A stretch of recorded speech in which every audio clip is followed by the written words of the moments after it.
pretend that we didn't have the knowledge of what had happened and what is still happening. We have an hostage situation, an interruption to properly elected government of Niger Republic.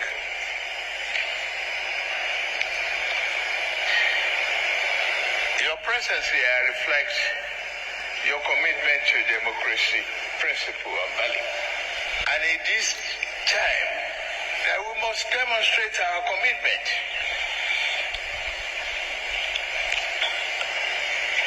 to a sustainable fact clearly open to us that without freedom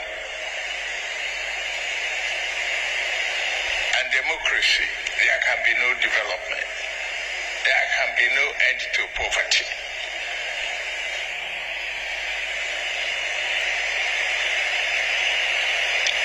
The danger to us right now is the fact that one of us, His Excellency Ahmed Bazoum, is in hostage by his own army.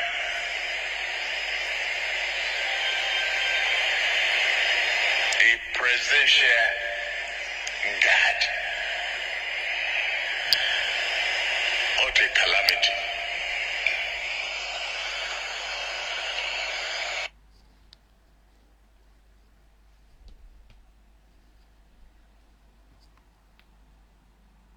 Accepted formal declarations of independence, it called on African countries to sign a so-called pact for the continuation of colonization. They agreed to introduce the French colonial currency FCFA franc for the French colonies in Africa, to maintain the French schools and military system, and to establish French as an official language. The CFA franc is the denomination of the common currency of 14 African countries members of the franc zone.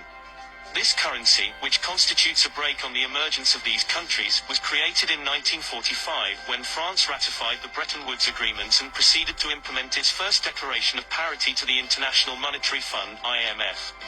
This was called Franc of the French Colonies of Africa. Since 1961, Paris has had controls over all foreign exchange reserves of Benin, Burkina Faso, Guinea-Bissau, Côte d'Ivoire, Mali, Niger, Senegal, Togo, Cameroon, Central African Republic, Chad, Congo, Equatorial Guinea and Gabon. These 14 countries are required to 85% of their foreign exchange reserves at the Banque de France in Paris. These countries are forced into a colonial tax, a tax that is based on the idea that these countries, despite having independence, owe France for the benefits of France's previous colonial rule. France also has first say over any new natural resources uncovered.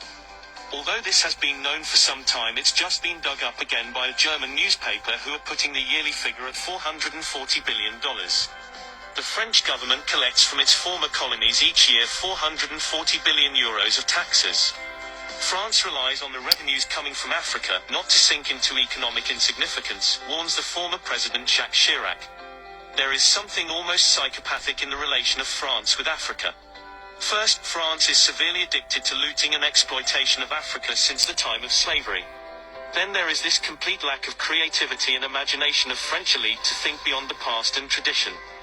Finally, France has two institutions which are completely frozen into the past, inhabited by paranoid and psychopath fonctionaires who spread fear of apocalypse if France would change, and whose ideological reference still comes from the 19th century Romanticism. They are the Minister of Finance and Budget of France and the Minister of Foreign Affairs of France. These two institutions are not only a threat to Africa, but to the French themselves. But what happens if a country just flat out refuses to pay this tax? Well, when Jean Bedel Bokassa, the first president of the Central African Republic, was assassinated, it was reportedly on French orders by ex-Foreign Legionnaire David Dacko. This was just one of 67 coups that has occurred in 26 African countries, of which 16 are ex-French colonies. Many of these coups d'etats can be tracked back to French Secret Services actions. And on the economic side, when a country tries to rebel, then France controls so much of the assets they are literally held prisoner. Both the United States and France teach the school children that their countries ignited the light of liberty in the world. But of course, both stories are false. I think we all agree that the French colonial practices in Africa need to end. This was the Atlantis Report.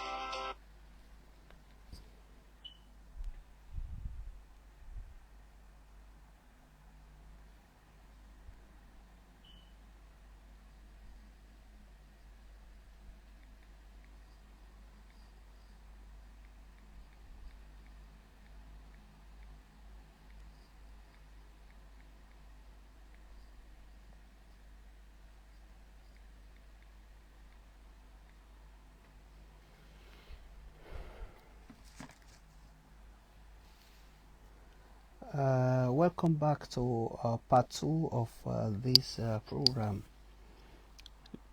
We appreciate precious time of Al-Hajj Abdul Kabir, who have mentioned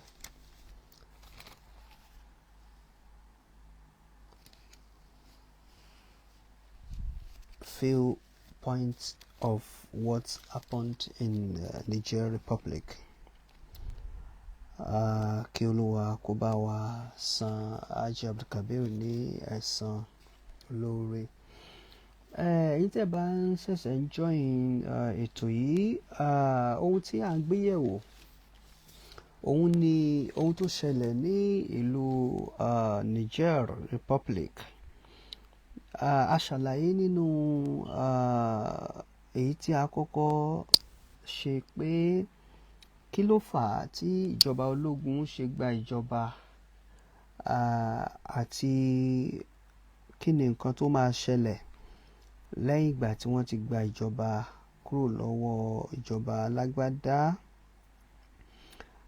Àwọn area kan wà tí a máa yẹ̀wò, tí a máa fojú sunùkùn wò lórí ọ̀rọ̀ yìí, nítorí wípé wọ́n ní nǹkan tó bá bá ojú àbá imú, ohun tó bá bá imú àbá ẹnu. Ojú àti imú àtẹnu á rí pé wọ́n jìnnà síra wọn. Ìlú Niger ó súnmọ́ ìlú Nàìjíríà púpọ̀, wọ́n sì ti ní àjọṣepọ̀ tó lágbára ní àìmọye ọdún sẹ́yìn. Tí a bá wo àwọn àlàyé tí Al-Hajj Abdul Kabir tó ṣe lẹ́kùnrẹ́rẹ́, a ó rí wípé kò sí irọ́ kankan nínú gbogbo àwọn àlàyé tí wọ́n ṣe fún wa. Tí a bá wo ìlú Mali àti Burkina Faso, a ó rí wípé wọ́n ti bẹ̀rẹ̀ sí send àwọn ọmọ ogun sí Niger Republic. They are ready to fight against ECOWAS. Wọ́n ready láti, torí àwọn ECOWAS ń gbìyànjú láti pé kí àwọn fi àwọn ọmọ ogun ránṣẹ́ lẹ́yìn ìgbà tí àwọn ọjọ́ díẹ̀ tí wọ́n fún wọn ti expire, tí wọ́n fún àwọn ológun tí wọ́n gbàjọba. Mali àti Burkina Faso wọ́n ready láti support ìjọba ológun tí ó wà níta yìí, nítorí pé wọ́n mọ ohun tó ṣẹlẹ̀ sí ìjọba tí wọ́n mú kúrò lórí oyè. Wọ́n sì ní ọ̀pọ̀lọpọ̀ information lọ́wọ́ nípa ìlú Niger. Ọ̀pọ̀lọpọ̀ àwọn African leaders kan wà tí wọ́n ti ń gba àwọn African leaders yòókù ní ìmọ̀ràn pé àsìkò yìí ló yẹ kẹ́ wake up, kí ẹ jẹ́ kí ojú yín kó là regede, nítorí pé ọ̀pọ̀lọpọ̀ àwọn foreign policy tí ọ̀pọ̀lọpọ̀ àwọn African leaders tí wọ́n ń lò, àwọn tí wọ́n wà ní West ni wọ́n ń determine, àwọn náà ń pàṣẹ fún wọn. Nǹkan tó bá ní kàn ṣe, òun ni wọ́n ń ṣe lórí nǹkan ọrọ̀ ajé wọn. Pé kò lè máa lọ báyìí, nígbà tí àwọn ológun tí wọ́n gbàjọba tí wọ́n ti rí wípé kò sí tàbí ṣùgbọ́n àwọn máa ní ìdí ìrànlọ́wọ́ Putin, òun ló jẹ́ kí wọ́n ti béèrè fún ìrànlọ́wọ́. And nígbà tí ọ̀pọ̀lọpọ̀ àwọn tí wọ́n wà ní West àtàwọn Amẹ́ríkà àwọn náà mọ agbára àti itú tí Putin tó máa ń fi àrà dá nípa àwọn nǹkan ọmọ ogun. Eléyìí yóò jẹ́ kí ẹ̀rù ọmọ bà wọ́n láti mú àwọn sójà yẹn kúrò ní orí oyè ní tipátipá.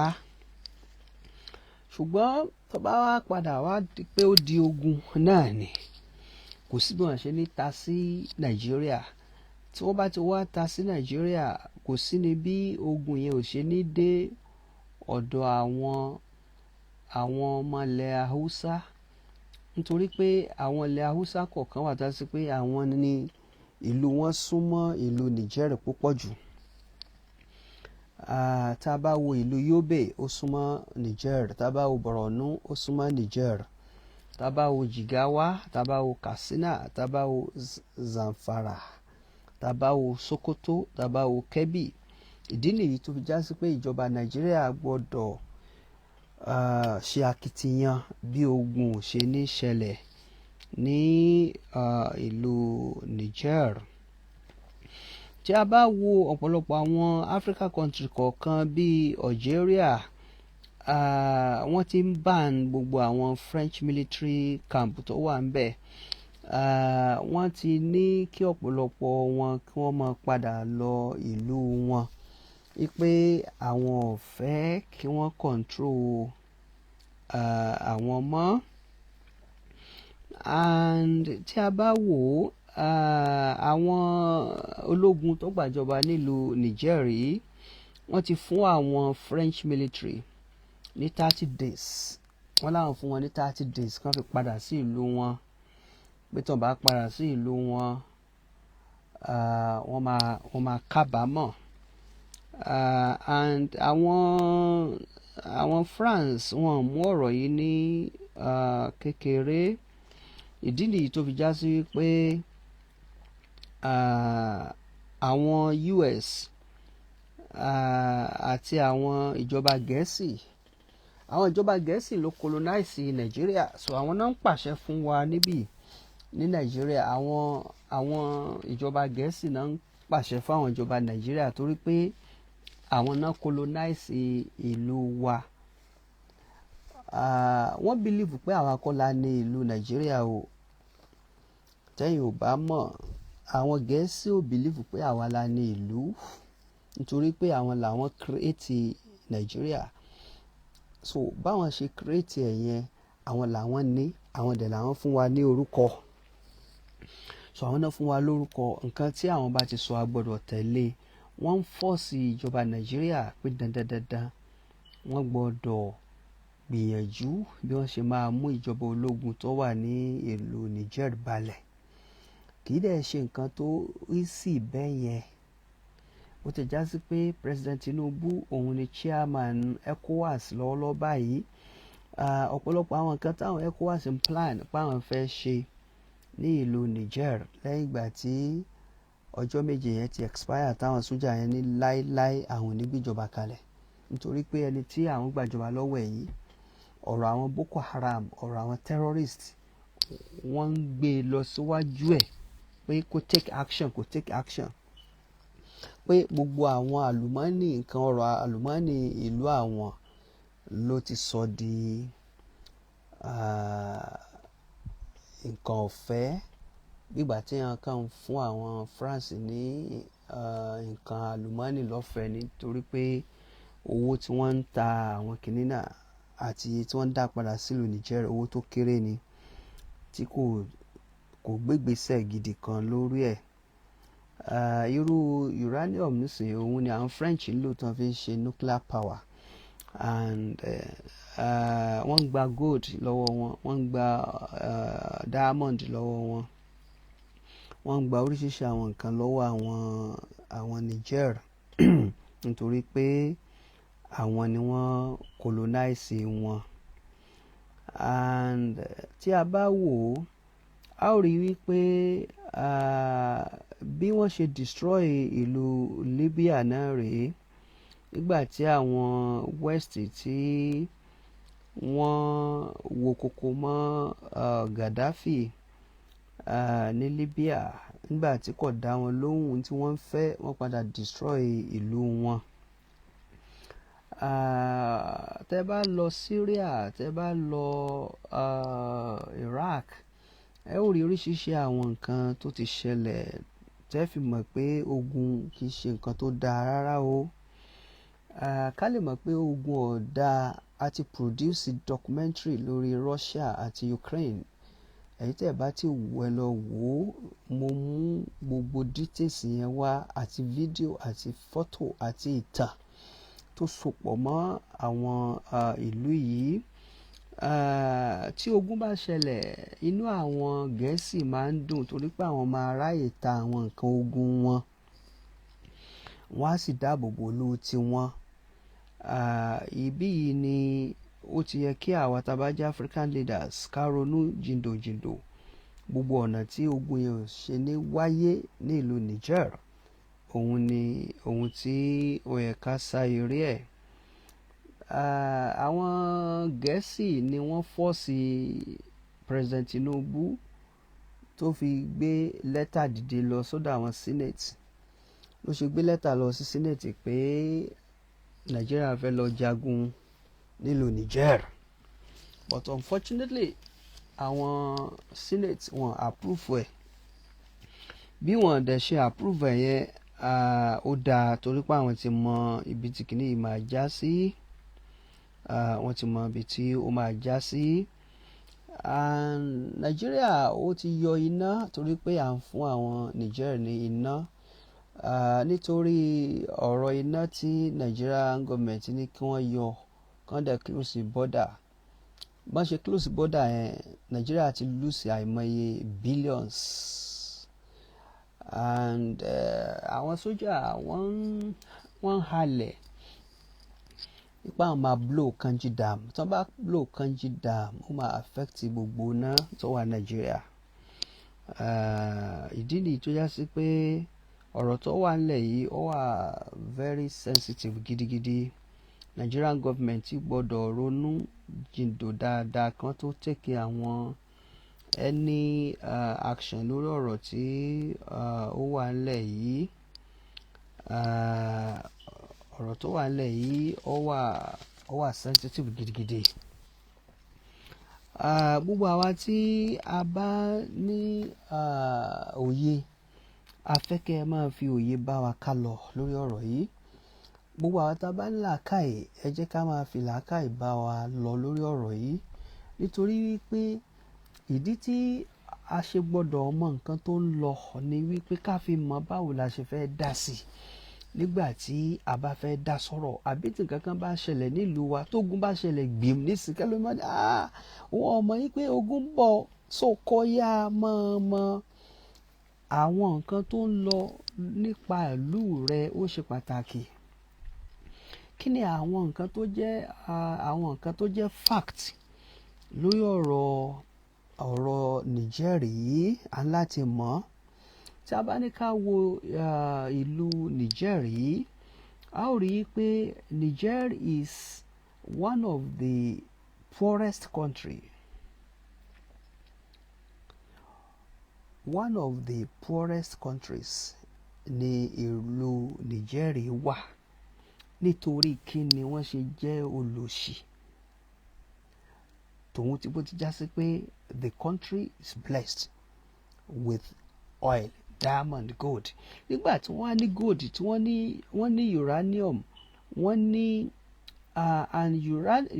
uranium is a metal that can be used to produce nuclear weapon, and it can be used as well to produce nuclear power.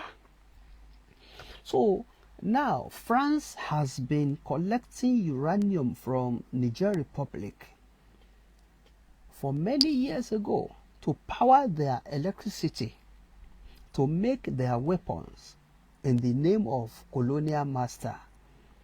And àwọn tí wọ́n ń gba nǹkan lọ́dọ̀ wọn, àwọn ń sùn nínú òkùnkùn, àwọn dẹ̀ wá ń wà nínú ìmọ́lẹ̀ nílùú tiwọn lọ́hùn. And France have influenced in the Niger politics. Tí àwọn kan bá gbàjọba wọ́n máa mọ̀ sí, tí wọ́n bá ṣe election wọ́n máa mọ̀ sí, ẹni tí wọ́n bá determine pé kó di olórí òun ló ń di olórí ní ìlú Niger. Àwọn náà control politics wọn, wọ́n dẹ̀ control economy wọn, wọ́n control gbogbo mineral resources wọn. Ọ̀rọ̀ Boko Haram àti terrorists, àwọn bandits gbogbo ẹ̀, and àwọn ológun tí wọ́n ń ṣọ́ Muhammad Bazoum wọ́n sọ àwọn nǹkan tó yẹ kó ṣe tí àwọn fi máa pa gbogbo àwọn terrorists yìí àtàwọn Boko Haram tó ń wá láti Nigeria lọ Niger. Àwọn ọmọ Niger náà ń wọ Nigeria wọ́n join Boko Haram. And báwo làlàáfíà ṣe fẹ́ jọba? Àwọn sójà tí wọ́n ń ṣọ́ Muhammad Bazoum wọ́n sọ gbogbo tó yẹ kán ṣe, wọ́n á fi fídíò hàn, wọ́n á ṣe gbogbo ẹ̀, ṣùgbọ́n kò yá sí. Asa ti gbọ́ ọ̀rọ̀ lẹ́nu Alhaji Abdulkabir tó jẹ́ kan lára àwọn tó ṣiṣẹ́ ní gọ́ọ̀mẹ̀ntì nínú bẹ̀. Wọ́n ní kó yà sí gbogbo tó yẹ kó yà sí. Ìdí nìyẹn tí àwọn sójà tó ń ṣọ́ àwọn náà ni wọ́n gbàjọba lọ́wọ́ ẹ̀. Ìdí tí wọ́n ṣe gbàjọba lọ́wọ́ ẹ̀ nìyẹn. Wọ́n ti mọ́lé, wọ́n tọ́jú ẹ̀, but wọ́n ti release ẹ̀ lánàá. Now gbogbo àwọn African leaders tí wọ́n wá ń wá sí ìlú wọn tó náà fẹ́ negotiate pẹ̀lú àwọn sójà, including Nigerian government, wọ́n ń fẹ́ kí àwọn sójà yìí kán gbéjọba padà fún ẹni tó já sí pé ó ń da ìlú rú, kò sì ready láti take action lórí ọ̀rọ̀ Boko Haram. So àwọn sójà ní láéláé àwọn ò ní gbéjọba kalẹ̀, fún ẹni tí kò mú àlàáfíà bá ìlú. And ọ̀rọ̀ yìí, ìgbà tí ọ̀rọ̀ rí bẹ́ẹ̀ yẹn, ìdí nìyẹn tó fi já sí pé àwọn ológun yẹn fi rí wípé the best thing ni pé káwọn wá ìrànlọ́wọ́ Russia, torí pé Russia ó gùdù púpọ̀ níbi tá a bá ní ká máa sọ̀rọ̀ nǹkan ogun. Ìdí nìyí tó já sí kí wọ́n ṣe wá ìrànlọ́wọ́ nìyẹn.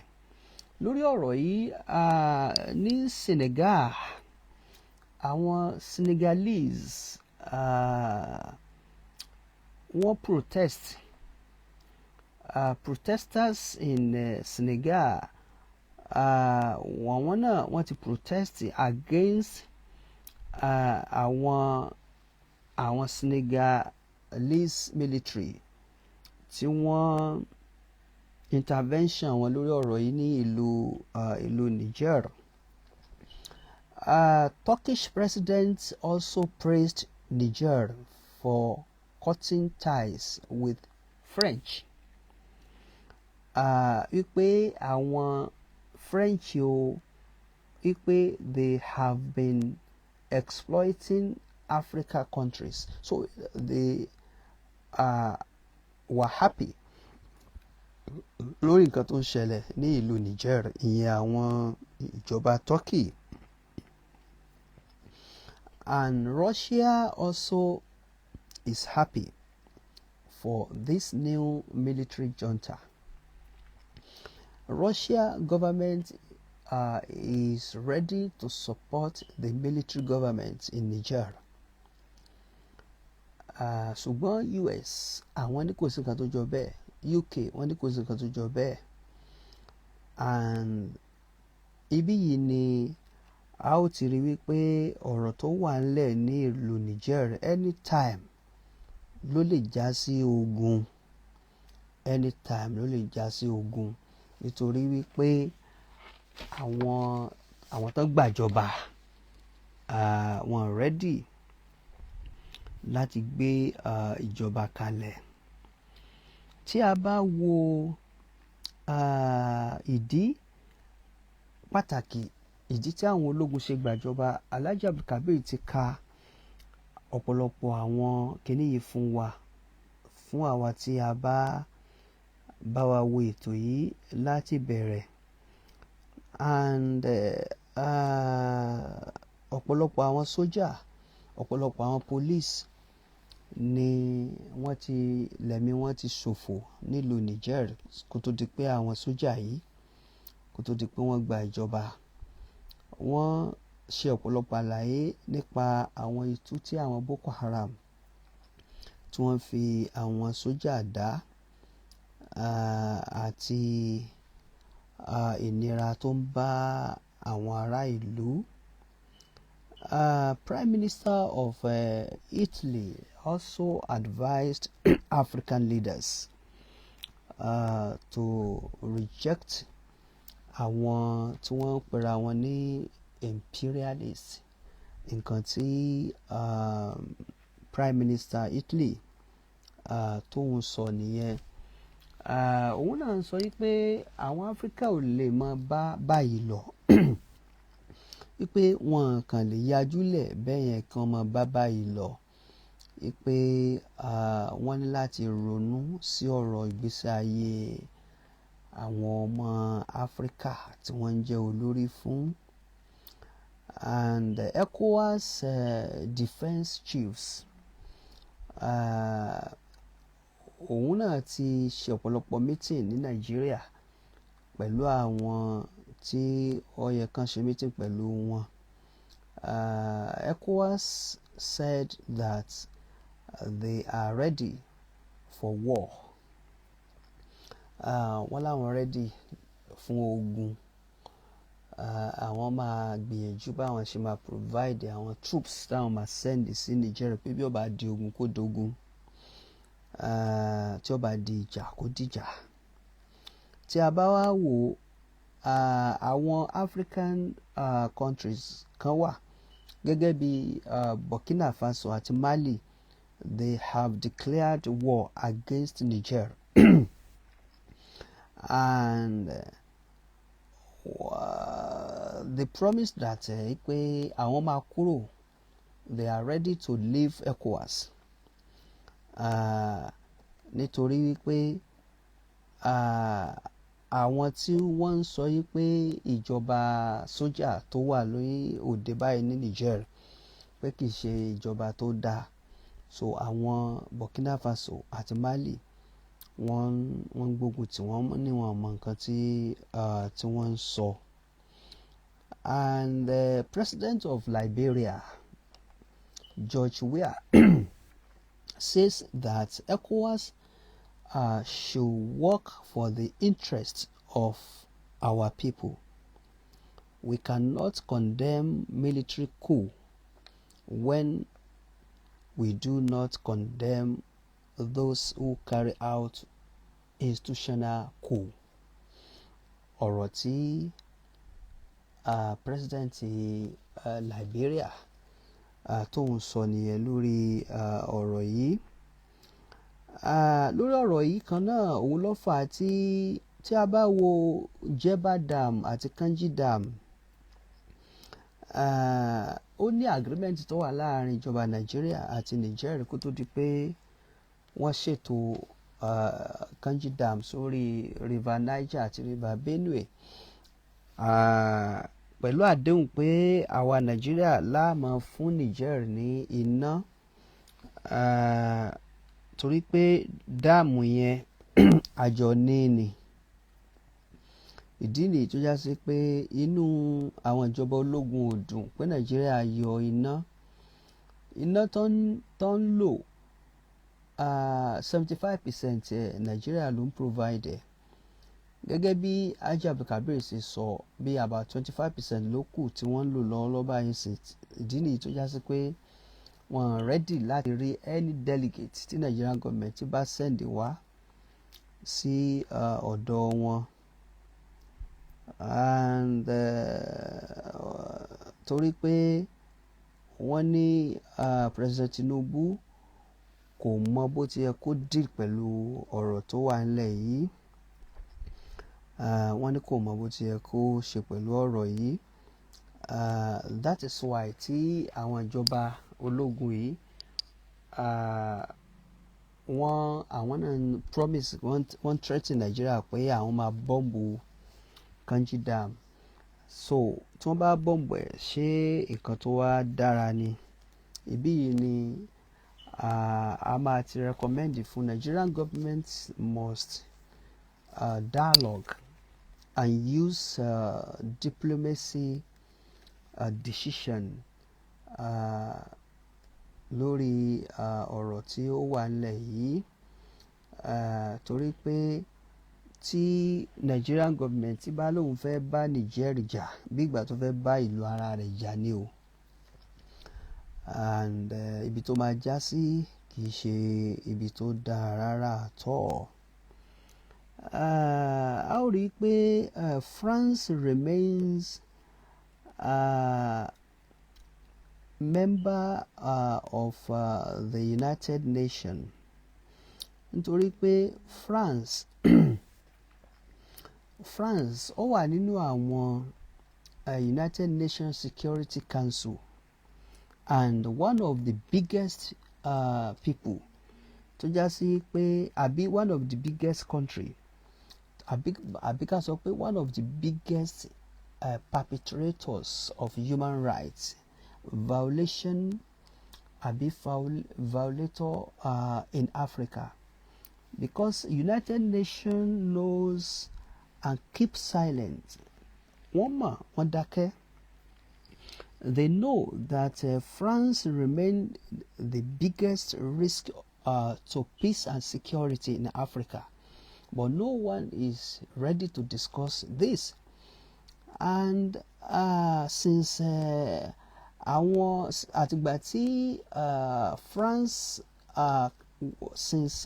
France colonized Niger Republic, they forced their people to sign a document which called the Pact for the Continuation of Colonization. And they said, we shall give you your independence, but on the other hand, you have to sign some documents, and then you have to agree to continue to be colonized. This is what they told all the countries that they colonized in Africa. And some countries said no. Some countries said to them. And gẹ́gẹ́ bí Mali àti Guinea, wọ́n ṣe no. But they ṣe no, the French could not understand this, why they said no. So history have it on record. Ipe kina ṣe. So they went into those two countries in their anger. Then they took all what they brought and they pour concrete into the sewage pipes láti block ọ̀nà tí tó já sí pé gbogbo àwọn wọ́n bà gbogbo economy wọn jẹ́, wọ́n dà àwọn nǹkan rú fún àwọn Mali àti Guinea tí wọ́n ṣe no sí wọn. Wọ́n destroy economy wọn, and they made this known to other countries. Ipe ẹ̀yin Africa countries yòókù náà tẹ́ ẹ bá ṣe no fún wa tẹ́lẹ̀ ní sign agreement, irú nǹkan tá a ṣe fún Mali àti Guinea la ṣe fún ẹ̀yin náà. So now nǹkan tó ṣẹlẹ̀ yẹn ó jẹ́ kí wọ́n force ọ̀pọ̀lọpọ̀ àwọn Africa countries láti sign document yìí. Document tí wọ́n sign òun ni Niger Republic náà sign. Wọ́n pe title agreement yẹn ní Pact for the Continuation of Colonization. Òun ni wọ́n pè é pé àwọn document yìí kí ni àwọn nǹkan tó wà nínú ẹ̀. Agreement wo ni ìjọba France sọ pé kí wọ́n máa sign. Nínú àwọn nǹkan tí wọ́n kọ síbẹ̀, number 1, wọ́n sọ yìí pé you shall deposit 85% of your bank reserves with the French Central Bank under the control of the French Ministers of Finance. The French government will take all your money invest your money in the French stock market under the French name, and you don't have to know what the returns are. Should you wish to access some of your money, keep in mind that the country that is ní France, wípé àwọn France ló máa ní ọ̀pọ̀lọpọ̀ àwọn nǹkan tí ẹ bá tọ́jú sọ́dọ̀ wa, with only 50% of your reserves, and you have to submit your country's financial report, and if approved, you get to access up to 20% of your deposit from the previous year. Àwọn nǹkan kí nǹkan tí wọ́n kọ sínú agreement yẹn ni mò ń kà fún wa yìí. So now ó máa wá dúró as a loan at commercial interest rate, a loan that you will ever finish paying. Number 2, wọ́n kọ síbẹ̀ yìí pé all your mineral resources discovered and yet to be discovered, French companies have the first right of refusal. You go to those countries today, all major contracts, French companies have the first right of refusal. The water supply, the power supply, the mining, the oil companies, road constructions, airports, French companies have the first right of refusal. If anything is left, the people in your country may get it. Agreement nìyẹn. Number 2 nìyẹn o. Number 3, ó sọ wípé your military can only be trained by French. Your military can only be trained by France. You can only purchase military equipment from France.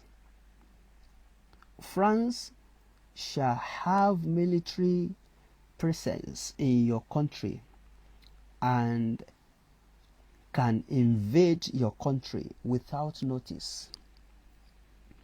If France feels that her interests in your country are being violated, in the past many years, we have had about 67 coups in Africa. Out of 26 countries. Out of 67 coups, 16 coups were 16 countries were former French colonies. To date, 22 African leaders were assassinated during the coup. So tá bá wo àwọn nǹkan tó ń ṣẹlẹ̀ yìí kì í ṣe nǹkan tó dáa rárá, and gbogbo àwọn coup tó ń ṣẹlẹ̀ yẹn ta ló wà behind ẹ̀? Àwọn France ni wọ́n wà behind gbogbo coup tó ń ṣẹlẹ̀ ní gbogbo African countries. So African countries are still depositing their fund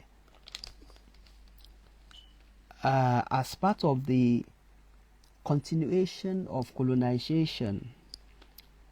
So today, France alone have taken out over $500 billion out of the Africa. So gbogbo àwọn nǹkan tó ń ṣẹlẹ̀ yìí ló jẹ́ kí ọ̀pọ̀lọpọ̀ àwọn sójà inú ń bí wọn gidigidi, ló jẹ́ kí wọ́n máa take over. Wọ́n ti ń take over díẹ̀díẹ̀ ní àwọn ìlú Áfíríkà kọ̀ọ̀kan nígbà tí wọ́n rí pé àwọn alágbádá tó wà ń bẹ̀, àwọn òyìnbó ló ń control wọn, nǹkan tó bá dẹ̀ nìkan ṣe ni wọ́n ń ṣe. Náà ṣe wò pé tíjọba ológun bá wà lórí oyè, àwọn mọ̀ báwọn ṣe máa ṣe agídí sí wọn lọ́rùn. And ìjọba Putin ó máa help àwọn torí pé wọ́n ti sign agreement, gbogbo wọn ti ń bọ́ sínú BRICS, and BRICS Nigeria náà ti wà nù wọn, so that wọ́n gbà pé táwọn ò bá rí ìrànlọ́wọ́ US àti àwọn Gẹ̀ẹ́sì mọ́, Putin wà ń bẹ̀ fún àwọn. Ẹ rí i pé ọ̀pọ̀lọpọ̀ African leaders wọ́n ṣe meeting láìpẹ́ yìí pẹ̀lú Putin. And tí a bá wo agreement burúkú yìí, òun ló kó fàsẹ́yìn bá ọ̀pọ̀lọpọ̀ African countries. So that is why many African leaders said that enough is enough. Nítorí pé àwọn ò lè yájú kalẹ̀ káwọn máa wò báyìí, wípé African people must understand that they are suffering from the legacy of colonization, suffering from the legacy of slavery. Ìdí nìyí tó fi já sí pé ẹ ò rí pé ọ̀pọ̀lọpọ̀ àwọn African leaders kọ̀ọ̀kan wọ́n ti ń take over ní ìlú wọn, nítorí pé wọ́n rí pé ọ̀pọ̀lọpọ̀ àwọn alágbádá wọ́n take necessary action tó bá yẹ kí wọ́n take. Ìdí nìyí tó fi já sí pé ohun tó ṣẹlẹ̀ ní ìlú Niger fi ṣẹlẹ̀ ní Niger. Ṣùgbọ́n àwọn olóye tó ń làákàyè wọ́n gbọ́dọ̀ mọ̀ pé Africa cannot go to war against Africa. Area yìí òun ni àwọn ibi tó wà sensitive díẹ̀, tó já sí pé àwọn tó bá jẹ́ olóye wọ́n ní láti wòye sí area yìí. Tí a bá wò, a ó rí wípé many African leaders they are sick. Wọ́n sick, tí wọ́n bá sick ni wọ́n ní máa gbàbọ̀dè fún àwọn aráàta láti lè máa wá kó àwọn àlùmọ́ọ́nì tó jẹ́ ọrọ̀ ajé ìlú láti máa kó lọ kí wọ́n jọ máa wá pín owó rẹ̀ ní kọ̀kọ̀. Tí a bá wò dáadáa, a ó rí wípé ohun tí àwọn ìjọba ológun Niger tí wọ́n ń jà fún àwọn aráàlú ni, wọ́n sì fẹ́ gbà wọ́n kúrò ní oko ẹrú. Wọ́n fẹ́ gbà wọ́n kúrò ní oko ẹrú ní òdodo ọ̀rọ̀ ní eléyìí. A ó rí wípé àwọn Áfíríkà wọ́n máa ń disrespect àwọn èèyàn wọn, wọ́n máa ń pọ́n àwọn funfun lé bí ìgbà tó ṣe pé àbí wọ́n rí Ọlọ́run. Wọ́n ń deny àwọn ọmọ ìyá wọn tó jẹ́ Áfíríkà nígbà tí ojú wọn ò là, wọn mọ̀ tó ń lọ. Ṣùgbọ́n tí a bá wò àwọn African Union tí wọ́n dá sílẹ̀ àti ECOWAS tí wọ́n dá sílẹ̀, a ó rí i pé ọ̀pọ̀lọpọ̀ àwọn leaders kọ̀ọ̀kan ojú wọn ti là, ọ̀rọ̀ sì ti yé wọn kedere. Àwọn African leaders tójú wọn sì dúdú, wọ́n ti ń ta wọ́n lólobó, wọ́n ti ń ya ojú wọn so that Africa can develop. How can we develop Africa? So Africa cannot be developed àyàfi ó dìgbà tí àwọn African leaders tí wọ́n bá ready láti develop Africa. Òun náà ni Gaddafi fẹ́ ṣe tí wọ́n fi pa á, torí Gaddafi fẹ́ kó já sí pé báwo ni dọ́là, àwọn ṣe máa fi dọ́là ra epo nígbà tó já sí pé àwọn náà ní owó tàwọn, àwọn táwọn ní epo OPEC, Organization of Petroleum Exporting Countries tó wà lágbàáyé, gbogbo wọn pátápátá wọ́n ṣe meeting pé kò yẹ kó ṣe pé dọ́là làwọn máa fi ra epo ta epo. Wàhálà yẹn tí Gaddafi gbé sórí àti bó ṣe fẹ́ yọ Áfíríkà kù ní oko ẹrú ló ṣe sọ pé káwọn dá African Development Bank kalẹ̀. Ó gbé $500 billion kalẹ̀ lásìkò náà. Ó fún àwọn Gẹ̀ẹ́sì ní oil block ṣùgbọ́n kò tẹ́ wọn lọ́rùn. Wọ́n fẹ́ control gbogbo epo rẹ̀. Ìgbà tó ṣagídí òun ló jẹ́ kí wọ́n mú balẹ̀. Ṣùgbọ́n tó yẹ pé ọ̀pọ̀lọpọ̀ àwọn African leaders wọ́n bá dìde sí ọ̀rọ̀ yẹn nígbà yẹn tí wọ́n takò wọ́n, tí wọ́n protest, tí wọ́n fi ẹ̀dùn ọkàn hàn, yóò jẹ́ nǹkan tí àwọn náà lè ronú sí pé ó dà pé ojú àwọn African leaders kọ̀ọ̀kan ti fẹ́ máa là. Tẹ́ bá wo economic summit tí wọ́n ṣe ní Russia àti tí wọ́n ṣe ní Paris, ẹ rí i pé àwọn African leaders sọ̀rọ̀ ń bẹ̀ wípé báwo ni ẹ̀yin Gẹ̀ẹ́sì ẹ máa invite wa ká wá sí conference ṣùgbọ́n fọ́tò nìkan làwọn rí pé àwọn ń yà ní tẹ́ ẹ pa wọ́n fún gan àwọn ọ̀mọ́. So ó yẹ kó ṣe pé bóyá African leader ẹ̀ ọ̀kan ló máa wá láti wá represent gbogbo àwọn, but ẹni kí gbogbo àwọn káwọn wá. Ìgbà tí Queen tó kú tí wọ́n invite gbogbo wọn, so inú bọ́ọ̀sì náà kó gbogbo wọn sí. So American president kan ló lo mọ́tò ẹ̀. So gbogbo wọn náà sọ̀rọ̀, wọ́n ti ń sọ fún àwọn òyìnbó pé ní tẹ́ ẹ̀ ṣe yóò dáa. Èyí tó já sí pé àwọn African leaders ti tẹ́lẹ̀, àwọn tí ẹnu wọn mú dáadáa táwọn náà máa ń sọ̀rọ̀, wọ́n máa ń pa wọ́n ni. Ṣùgbọ́n gbà tí wọ́n ti wá rí i pé tí wọ́n bá ti pọ̀ tán sọ̀rọ̀ wọn ní lè pa gbogbo wọn, ṣá lè pa gbogbo wọn. So àwọn náà mọ̀ yìí pé àwọn ará bíi àfi ká ṣe pẹ̀lẹ́pẹ̀lẹ́ pẹ̀lú wọn. Torí ọ̀pọ̀lọpọ̀ àwọn nǹkan tí ó jẹ́ àlùmọ́ọ́nì Áfíríkà, òun náà ni ọ̀pọ̀lọpọ̀ wọn fi ń survive ní ìlú wọn. Ibí yìí ni a ó ti rí wípé tí a bá wo ohun tí wọ́n ṣe fún àwọn ará Guinea ní nǹkan bíi 1958, kì í ṣe nǹkan tó dáa. Tá bá wo nǹkan tí wọ́n ṣe fún àwọn Algeria, kì í ṣe nǹkan tó dáa. Tẹ́ bá wo ọ̀pọ̀lọpọ̀ àwọn coup tó máa ń ṣẹlẹ̀, wá coup plotter tí ó máa ń wáyé, ẹ rí i pé ó ti yàtọ̀ sí èyí tó ṣẹlẹ̀ ní Niger. Coup tó ṣẹlẹ̀ ní Niger yẹn is a signal to the French government that enough is enough for injustice in Africa. Because many of them, they call African leaders animals. Wọ́n máa ń pè wọ́n ní orúkọ oríṣiríṣi. Ìyá àwọn tí wọ́n jẹ́ àwọn ọmọ Europe, àwọn Africa ní àwọn kì í ṣe animal. Wọ́n tẹ́ bá wá ní animal ní àwọn behave like animal. Ẹ wàá rí bóyá ẹ lè dúró pẹ̀lú animal. Ìdí nìyí tó já sí pé àwọn sójà tí wọ́n gbàjọba lọ́wọ́ ní Niger sí wọn ready láti listen sí any àwọn tí wọ́n jẹ́ àwọn funfun yìí, wọn ready. Ẹ jẹ́ ká wo òye sí àwọn kankan nípa 5 African leaders who refused to listen sí àwọn West. Kí ni nǹkan tó ṣẹlẹ̀ sí wọn? Tẹ́ bá lọ wo arákùnrin kan tí ń jẹ́ Thomas Sankara.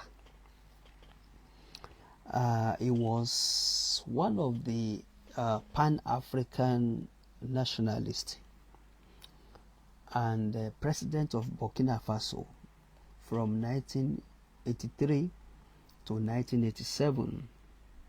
Kí ló ṣẹlẹ̀ sí? He was assassinated ní October 15, 1987 torí pé ó ń gbọ́ àwọn Gẹ̀ẹ́sì lẹ́nu. Gaddafi tó jẹ́ pé kanú àwọn Libya leader ni láti 1969 títí tó fi di pé wọ́n gbàjọba lọ́wọ́ ẹ̀ ní 2011 kí ló ṣẹlẹ̀ sí wọ́n mú balẹ̀ ni. Paul Kagame tó ṣe pé òun ni president Rwanda wọ́n mú balẹ̀ ni. Nkrumah tó jẹ́ kan lára àwọn leader àwọn ní Ghana wọ́n mú balẹ̀ ni nítorí pé kò listen sí wọn. Muritala Rahmatu Muhammad gan tí wọ́n gbàjọba lọ́wọ́ ẹ̀ ní 13 February 1976 ẹ rí i pé nígbà tí Yakubu Gowon tó lọ sí Uganda tó lọ submit OAU report to Nigeria ní Muritala gbàjọba lọ́wọ́ ẹ̀. Muritala ó ń complain yìí pé báwo ni Gowon ṣe lè máa listen sí àwọn Gẹ̀ẹ́sì pé tí bá ti gba òmìnira báwo náà ṣe lè máa control ẹ̀. So àwọn oríṣiríṣi àwọn nǹkan bẹ́ẹ̀ ni Muritala máa ń complain fún Gowon torí Gowon ni ọ̀gá rẹ̀ òun ni gbákejì. So ìgbà tó ti complain torí pé Gowon ò listen sóhun òun ló jẹ́ kó overthrow Gowon ní 13 February 1976. So Gowon ó wá sí Britain ó sọ fún àwọn ìjọba Britain pé a ní owó ní Nàìjíríà pé ṣùgbọ́n àmọ́ nǹkan tá a fowó ṣe. Òun ló sọ bẹ́ẹ̀ fún wọn ó wà ní record. So then wọ́n á wò pé the best thing ètò ìgbésẹ̀ tí Muritala fẹ́ gbé yìí ó dàbẹ̀ ni pé ipá àwọn ò ní ká ọmọkùnrin yìí ló jẹ́ kí because coup yẹn nígbà tán ṣe coup yẹn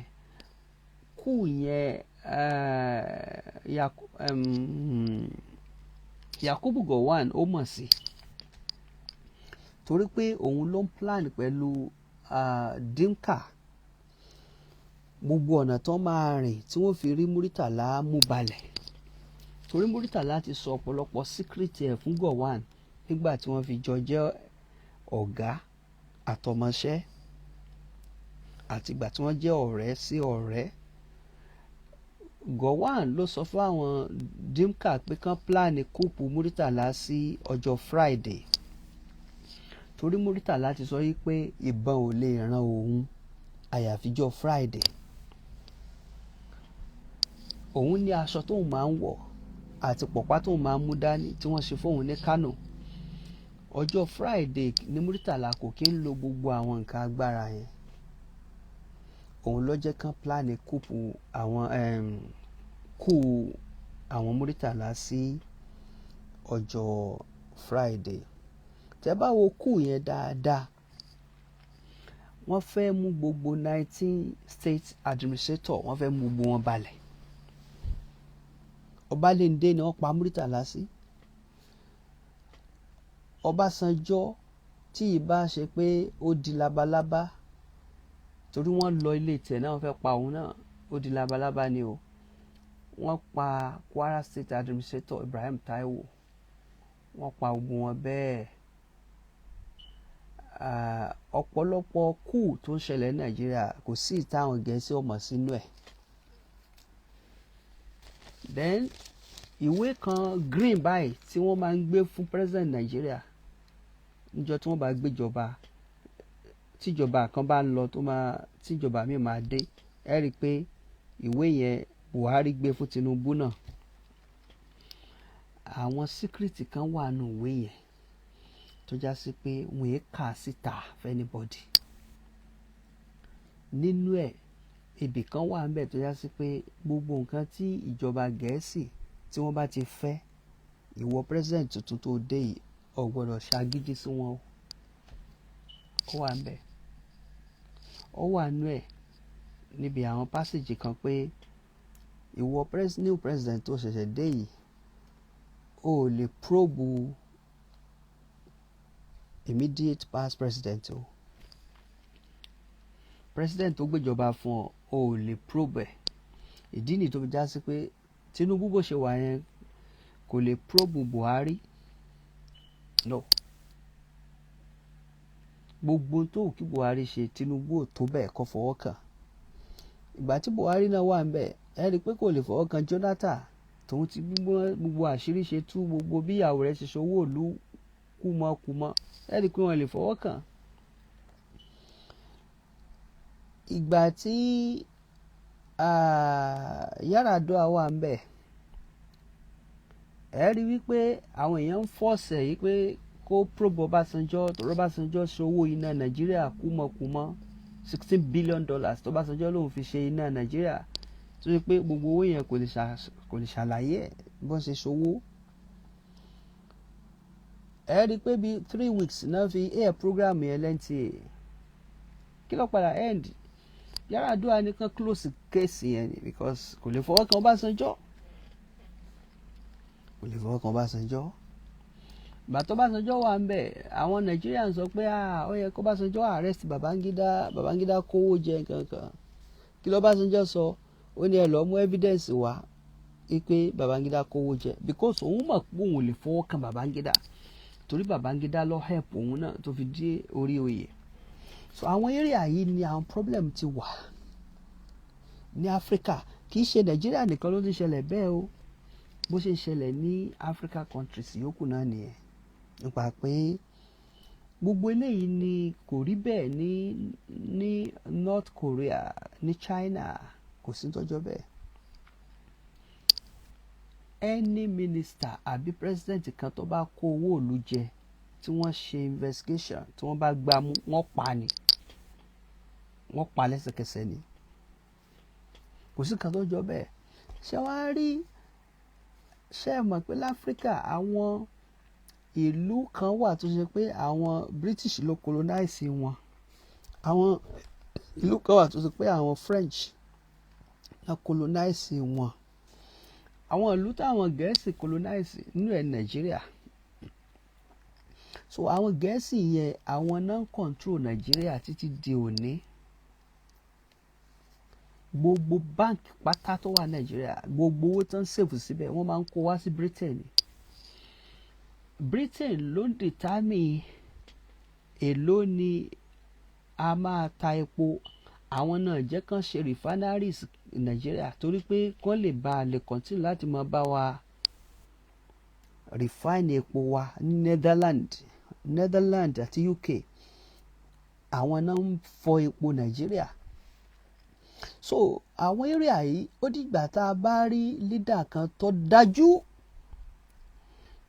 wípé owó tá a fi ń fọ epo yìí tẹ́ bá pa owó yẹn papọ̀ láàrin ọdún kan sọ́dún méjì owó yẹn ó má lè kọ́ refinery fà àbí kó tún gbogbo refineries wa ṣe ṣùgbọ́n àwọn leader tá a ní ó wà unfortunate now ní Niger báyìí nísìnyí àwọn sójà tó gbàjọba yìí àwọn ready wípé gbogbo ìyànjẹ yẹn àwọn fẹ́ dá dúró wọ́n dẹ̀ ti ní bàbá sálẹ̀ tó máa support wọn òun ní Russia so ibi area yìí láti pé wọ́n fẹ́ tún nǹkan ṣe ẹ gbọ́ ọ̀rọ̀ tí Haji Abdulkabir sọ ẹ̀yin tẹ́ bá wo ètò yìí ní ọwọ́ bẹ̀rẹ̀ wípé àkọ́kọ́ kù lélẹ́yìí tó já sí pé ìjọba sójà bọ́ sórí oyè inú àwọn aráàlú sì ń dùn tí wọ́n ń jó tí wọ́n ń yọ̀ ṣe wọ́n pé táwọn sójà bá gbàjọba lọ́pọ̀lọpọ̀ ìlú inú àwọn aráàlú máa ń bàjẹ́ ni ṣùgbọ́n the story is different níbi eléyìí and wọ́n ní ọkàn láti pé àwọn fẹ́ fọ ìlú àwọn mọ́ àwọn dẹ̀ fẹ́ yọ ìlú àwọn kù ní ìlú òṣì so tá a bá wo France colony àwọn France colony countries a rí i pé wọ́n wà different from British colony ṣùgbọ́n gbogbo wọn náà sì ń san tax so they pay taxes to France àwọn kan wà nínú àwọn ìjọba Gẹ̀ẹ́sì àwọn British tí wọ́n colonize tí wọ́n ti sọ fún wọn pé kán má san tax mọ́ ṣùgbọ́n ọ̀pọ̀lọpọ̀ àwọn ìlú tí àwọn France tí wọ́n colonize wọ́n ń gba tax lọ́wọ́ wọn. They pay taxes to finance their own economy. They pay taxes to France. Then collecting uranium from Niger to power electricity. Lọ́dọ̀ títí wọn, àwọn tó ní uranium àwọn ń sùn nínú òkùnkùn. So a ó rí i pé àwọn area yìí ni àwọn sójà yẹn ni wọ́n ń wò ni wọ́n ṣe fẹ́ listen sí any African leaders kan tó bá ní káwọn kú lórí oyè káwọn gbéjọba fún Muhammad Bazoum padà pé kò ní wáyé. Ó léwu gẹ́gẹ́ bí Haji Abdulkabir ṣe ṣàlàyé tí wọ́n bá agree láti dájọba padà fún ẹ̀mí gbogbo wọn ó wà at risk tó ní wọ́n máa pa wọ́n. Ẹlẹ́ẹ̀kejì àwọn ìwà bàjẹ́ tó ń hù yóò tún continue. Ẹlẹ́ẹ̀kẹta kò ní sí ìlọsíwájú ní ìlú Niger ìdí nìyí tó já sí pé wọn ní gbà tí wọn bá wá gbà ECOWAS ò fẹ́ kí wọ́n wà lórí oyè ìdí tá sọ pé ó ṣeé ṣe kó lìdí sí ogun nìyẹn ó ṣeé ṣe kó lìdí sí ogun. Tí a bá wo àwọn Burkina Faso leaders a ó rí i pé àwọn náà ti rawọ́ rasẹ̀ pé kí Russia kó dá sọ̀rọ̀ yìí wọ́n fẹ́ kí Russia dá sọ̀rọ̀ yìí torí pé àwọn náà ń fẹ́ kí Africa countries kí wọ́n bọ́ kúrò nínú oko ẹrú. Ẹ ó rí i pé àwọn ìlú tí àwọn Gẹ̀ẹ́sì tí wọ́n fún ní òmìnira nígbà tí wọ́n fún gbogbo wọn lómìnira tán wọ́n wá wo ọgbọ́n wo làwọn lè dá táwọn sì tún lè máa fi control wọn òun ló jẹ́ kí wọ́n dá Commonwealth sílẹ̀. Tẹ́ bá wo Commonwealth àwọn African countries tí wọ́n ìjọba Gẹ̀ẹ́sì ti fún lómìnira ni o ọ̀nà míì tí wọ́n fẹ́ gbà láti máa control wọn wọ́n change ẹ̀ kúrò ní British Empire so wọ́n change ẹ̀ mo ti ṣe documentary lórí ọ̀rọ̀ yẹn fún wa láwọn àsìkò kan nu fídíò míì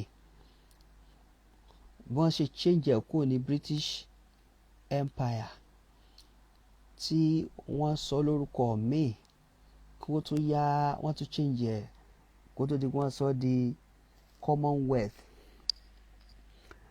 and wealth wo wá ni ṣé wọ́n ń create wealth kan àbí báwo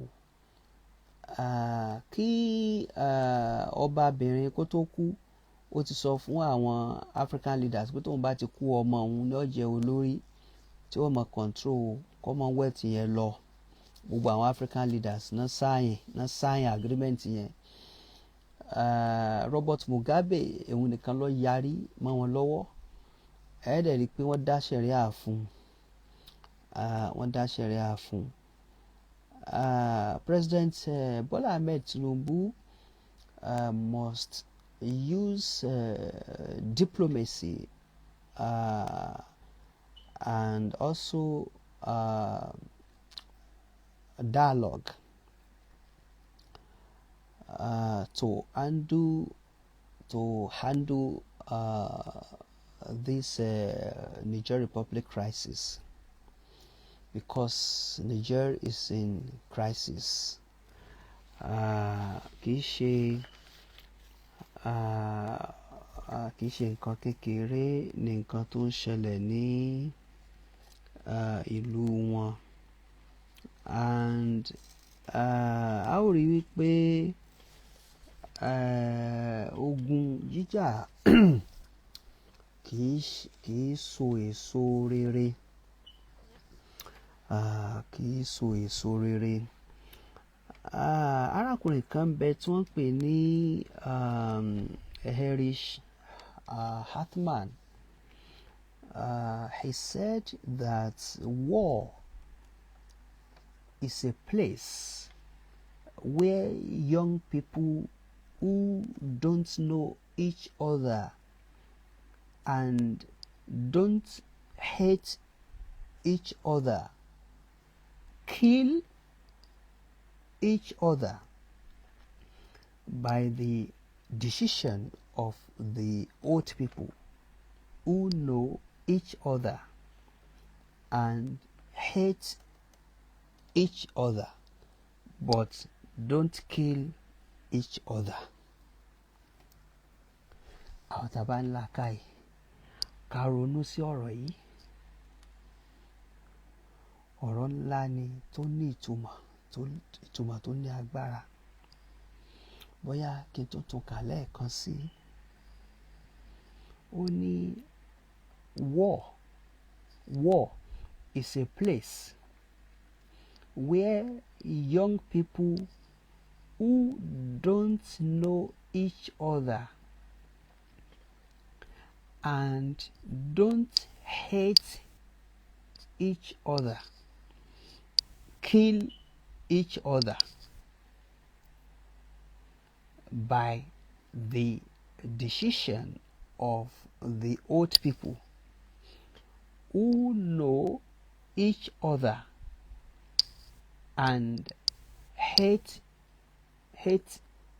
each other but don't kill each other. Tí n bá ní kí n ṣe analysis ọ̀rọ̀ yìí ní èdè Yorùbá, torí pé a ti promise pé program wa yìí lálẹ́ Yorùbá àti èdè Gẹ̀ẹ́sì ni. Ẹ rí ogun jíjà. Tó bá ní kí n pè ní war òun ni àyè kan tó já sí pé àwọn ọ̀dọ́ ni wọ́n máa kó lọ sí ojú ogun. Tógun bá bẹ̀rẹ̀ nísìn, àwọn tó wà lórí oyè ní Niger nísìn, ọ̀dọ́ ni gbogbo wọn. Tí ogun bá bẹ̀rẹ̀, wọ́n á wá tún lọ sí military base wọn, wọ́n á tún recruit ọ̀pọ̀lọpọ̀ àwọn ọ̀dọ́ àwọn ọmọ kéékèèké tó ń ṣe join sójà ní Niger. Wọ́n á kó gbogbo wọn jáde. Tí wọ́n bá kó wọn jáde, àwọn tó ń fẹ́ bá wọn jagun, àwọn náà kó àwọn ọ̀dọ́ jáde. Torí pé àwọn ọ̀dọ́ ni wọ́n máa ń sábà lò fún ogun, torí pé wọ́n believe pé wọ́n young, egun wọn sì le, wọ́n kó àwọn àgbàlagbà lọ sójú ogun, wọ́n kó àwọn tó sanra lọ sójú ogun. So ojú ogun níbi tí àwọn young people tó ṣe pé wọ́n mọra wọn rí, wọ́n ríra wọn rí, wọ́n wá pàdé ara wọn. Wọ́n hate ara wọn torí wọ́n ṣẹra wọn, dìbìlìtà sí pé wọ́n mọ hate ara wọn. Wọ́n á wá bẹ̀rẹ̀ sí máa yìnbọn fúnra wọn, wọ́n á máa ju bọ́ǹbù síra wọn, wọ́n á máa lo àwọn ammunition burúkú, dangerous weapon láti máa fi para wọn by the decision of old people. Àwọn tí wọ́n dàgbà jù wọ́n lọ tí wọ́n sí lójú ogun, àwọn ni wọ́n máa pàṣẹ fún wọn pé ọ̀yá ẹ máa para yín.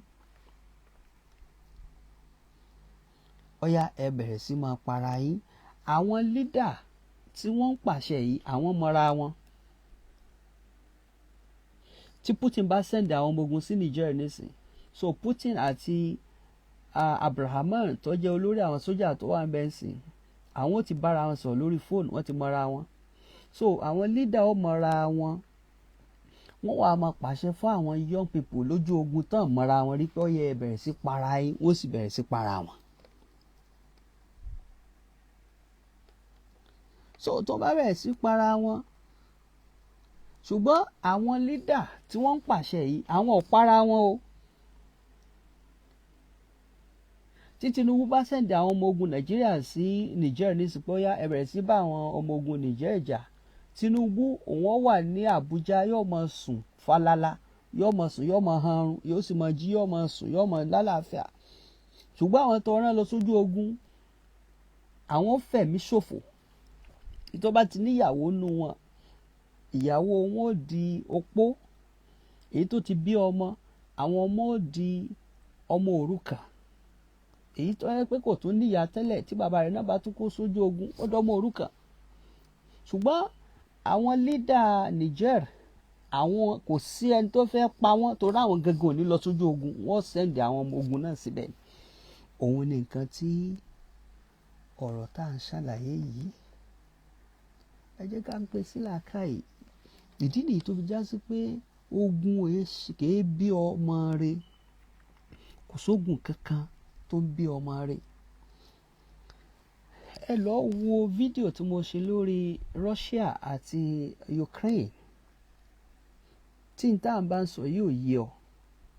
Látìgbà tí wọ́n ti ń ja ogun Ukraine àti Russia, Zelensky ǹjẹ́ nǹkan kan ṣe tó jẹ́ olórí Ukraine? Russia President Putin òun ló rìn tó ń lọ wo tó fẹ́ lọ ẹ̀. Àìmọye millions àwọn sójà ló ti kú. Àwọn young soldiers, they have lost their lives in Ukraine. So irú ẹ̀ náà ṣẹlẹ̀ ní Niger náà tí tó bá fi di pé ọjà sógun. Ìdí nìyí tó fi já sí pé ogun ọ̀dà, ẹ̀mí máa ṣòfò, owó náà máa ṣòfò. Ẹ wá dúró owó tí Russia ti ná àti Ukraine lórí ogun. Ẹ wo America ti ná more than $40 billion lórí ogun Ukraine tí wọ́n ń sẹ́ndì owó sí wọn, tó ń sẹ́ndì nǹkan ogun. Gẹ̀ẹ́sì náà ń sẹ́ndì tí ò ń ṣe pé yóò mú àǹfààní kankan wá in the end. Kì í dẹ̀ ṣe pé yóò kó oríire bá ọrọ̀ ajé ìlú wọn fà. Ìdí nìyí tó fi já sí pé ogun kì í ṣe nǹkan tó dáa rárá at all. So now nígbà tí àwọn ECOWAS tí wọ́n fún àwọn Abdulrahman tó jẹ́ olórí sójà tó gbàjọba ní Niger ní ọjọ́ méje tí ọjọ́ méje yẹn ti wá expire, ìkan tí wọ́n wá tún plan láti ṣe sí ni pé wọ́n fẹ́ they are planning to impose fresh sanctions lórí Niger. And President Bola Ahmed Tinubu, ibikíbi tẹ́ bá wà, you have to take caution lórí ọ̀rọ̀ yìí. Kẹ́ ẹ ronú jìndòjìndò lórí ọ̀rọ̀ yìí. Torí pé àwọn ECOWAS wọ́n fi ṣe chairman nítòótọ́, ṣùgbọ́n ní tẹ́ bá ṣe lórí oyè ìtàn ò ní gbàgbé. Wọ́n fẹ́ sanction Burkina Faso àti Mali. And tí a bá wo ọ̀rọ̀ yẹn yóò bẹ̀rẹ̀ sí máa worst sí ni. And the way bó bá ṣe ń worst sí, tí ECOWAS ò bá take the right decision lórí ọ̀rọ̀ yìí, ó máa affect petroleum markets ní Nigeria. Ó tẹ̀tí affect ẹni because Nigeria ti lose 1.3 billion naira every day látìgbà tí wọ́n ti close border Niger. Torí pé Niger láti Nigeria wọ́n rí pipeline kan wà tí wọ́n rí láti Nigeria tó gba Niger kọjá dé Morocco, láti Morocco dé European country tí wọ́n fi ń gbé epo wa jáde. Buhari ṣe train tó link sí Niger náà. Nígbà tí wọ́n ti border ń sẹ́rì pé gbogbo àwọn businesses tó ń wáyé lójoojúmọ́ ìyẹn ó ti close nìyẹn. So ó máa affect Nigeria náà fúnra wọn. African Union AU àti US àti United Nations wọ́n ń ṣe meeting lọ́wọ́lọ́wọ́. Wọ́n á tún ṣe meeting kan lọ́la báyìí àti tí wọ́n ṣe lẹ́ni pé àwọn fẹ́ visit Niamey tó jẹ́ olúùlú Niger lórí ọ̀rọ̀ yìí. Ṣùgbọ́n àwọn sójà yẹn wọ́n láwọn ready láti meet wọn tó bá já sí pé tí wọ́n bá bọ̀ ni pé káwọn gbéjọba fún Muhammadu Bazoum pé kò ní wáyé. Wọ́n ní kò ní lè wáyé. kò ní lè wáyé. Nàìjíríà ọ̀pọ̀lọpọ̀ àwọn nǹkan ni wọ́n ń rísìkì lọ́wọ́lọ́wọ́ torí pé àwọn ECOWAS a ó rí wípé ọ̀rọ̀ yìí kò fi àwọn náà lọ́kàn balẹ̀. Wọ́n mọ ibo ni ọ̀rọ̀ yìí níbo ló lè já sí. Ṣùgbọ́n tí wọ́n bá fẹ́ kó já sí ibi ire, tí wọ́n bá fẹ́ kó já sí ibi ire, gbogbo tí a bá fẹ́ kó bàjẹ́ ó ní bá a ti ṣe é. Ohun tá a bá sì fẹ́ kó bàjẹ́ ó ní bá a ti máa ń ṣe é tí ó fi bàjẹ́ tí àwa náà mọ̀ pé yes àwa la plan ẹ̀ pé kó bàjẹ́. àwa la plan ẹ̀ pé kó bàjẹ́. ẹ rí tá bá wo ọ̀pọ̀lọpọ̀ àwọn ìlú tí wọ́n pè ní francophones countries,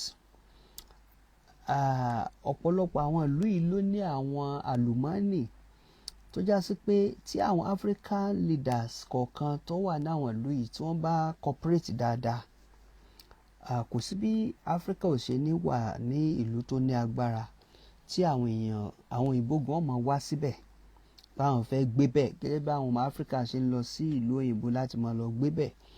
Tó bá já sí pé gbogbo àwọn African countries tá a ní tí wọ́n pé àwọn French ló colonize wọn, àwọn nǹkan àlùmọ́ọ́nì tí wọ́n ní, tó bá já sí pé wọ́n lè ṣe meeting láti pé àwọn yọwọ́ yọsẹ̀ àwọn France kúrò ń bẹ̀, tí wọ́n dẹ̀ wá ràn lọ́wọ́ pẹ̀lú orílẹ̀-èdè míì gẹ́gẹ́ bí Russia àbí China, ìlọsíwájú máa bá àwọn ìlú yẹn.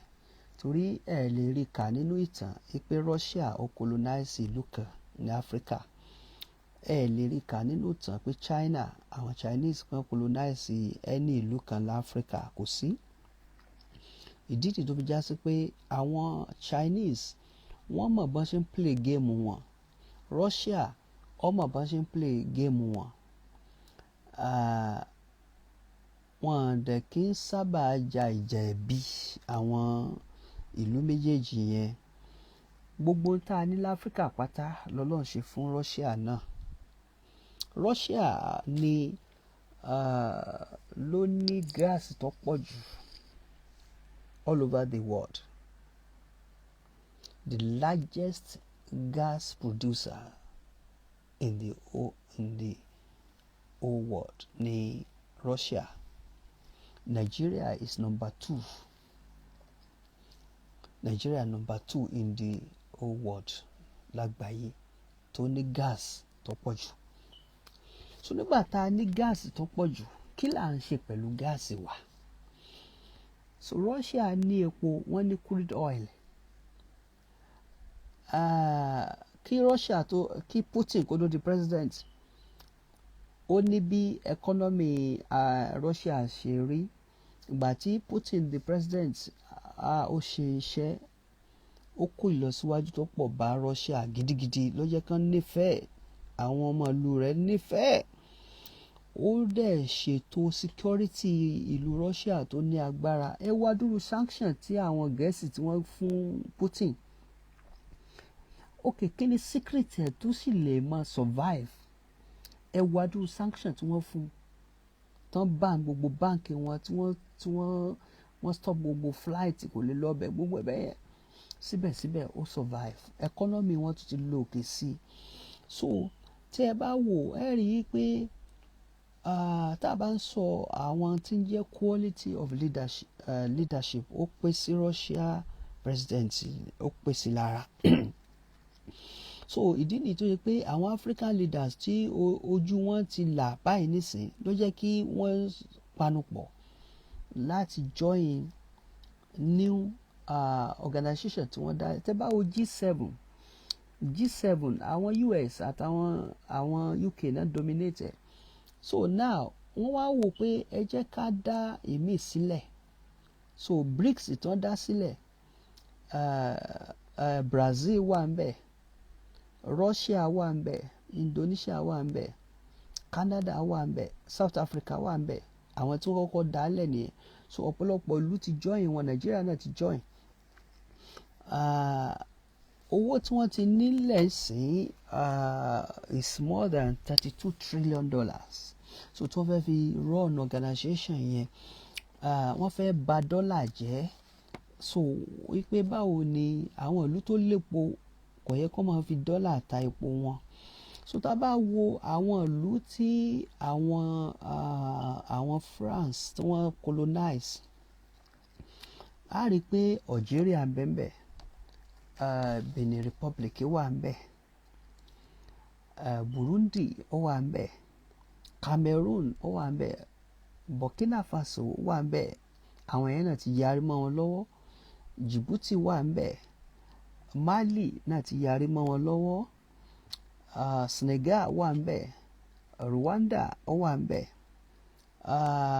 Cote d'Ivoire ó wà ń bẹ Gabon ó wà ń bẹ Central Asia Republic ó wà ń bẹ Togo wà ń bẹ Niger Republic ó wà ń bẹ so tá a bá wo ọ̀pọ̀lọpọ̀ àwọn ìlú yìí wọ́n plan láti fọwọ́sowọ́pọ̀ bí ìlọsíwájú yóò ṣe bá ìlú Áfíríkà tí a bá wo nǹkan tí wọ́n plan wọ́n ti ń ṣètò wípé tó bá yẹ sí pé àwọn alágbádá wọn ní kó oríire bá ìlú ní Áfíríkà so káwọn táwọn jẹ́ ológun káwọn bẹ̀rẹ̀ sí gbàjọba lọ́wọ́ wọn káwọn ṣe gbogbo tó tọ́ fáwọn aráàlú wọ́n ti ń tọ́pù ọ̀pọ̀lọpọ̀ ìlú kọ̀ọ̀kan kódà àti rí inú wọn tó jáde tí wọ́n advice àwọn Nigerian soldier pé kán gbàjọba lọ́wọ́ àwọn alágbádá tó wà Nàìjíríà pé tó bá fẹ́ kí Nàìjíríà ó tò a rí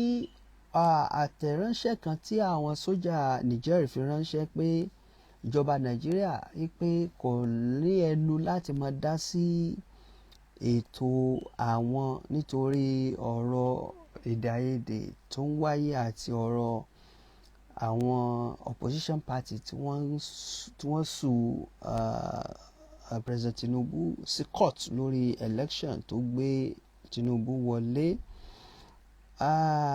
àwọn torí yóò fi yé wa mẹ́ẹ̀ pé gbogbo wọn náà mọ nǹkan tó ń lọ ní ìlú kọ̀ọ̀kan ní Áfíríkà and tá a bá wo ìdí nìyí tá a fi sọ yìí pé President Tinubu láti take a sensitive diplomacy decision tí ó bá fẹ́ dá sí ọ̀rọ̀ Niger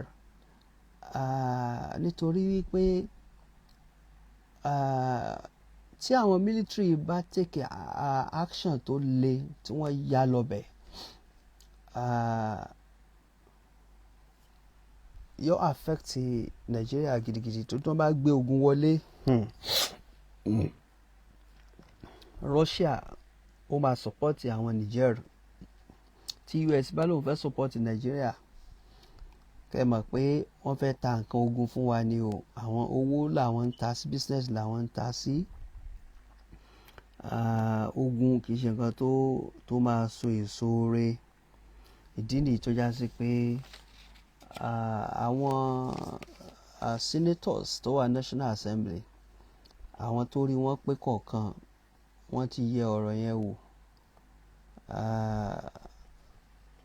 níbi lẹ́tà tí President Tinubu kọ sí wọn pé òun request pé kán fún un ní permission kó òun release àwọn ọmọ ogun Nàìjíríà kí wọ́n lọ jagun ní Niger àwọn senate ní kò sí kan tí ń jẹ́ bẹ́ẹ̀ wọ́n approve ẹ̀ torí àwọn mọ ibi tí kinní náà máa já sí tí a bá wo àwọn sójà tí wọ́n gbàjọba yìí a ó rí àwọn point tí ẹni tá a bá sọ̀rọ̀ tí ọjọ́ mọ ìlú Niger Alhaji Abdulkabir ẹ wo àwọn ọ̀rọ̀ tí owó iyebíye tí wọ́n bá wa sọ lórí ọ̀rọ̀ lórí ètò yìí nípa ọ̀rọ̀ uranium. Niger ló ní, but US náà ń gbà lọ́dọ̀ wọn, France ń gbà. So France wá ń lò, òun ní iná lọ́dọ̀ tiẹ̀, ó fi ń power electricity lọ́dọ̀ rẹ̀. Ṣùgbọ́n àwọn ará Niger wọ́n wà nínú òkùnkùn, wọ́n ń rely lórí 75% iná Nàìjíríà tó ṣe pé àwọn náà lè ṣe iná fúnra wọn pẹ̀lú uranium. Ṣùgbọ́n gbà tó ṣe pé àwọn tó colonize wọ́n ń gba ọ̀pọ̀lọpọ̀ rẹ̀ lọ lù wọn, ó jẹ́ kán ní problem.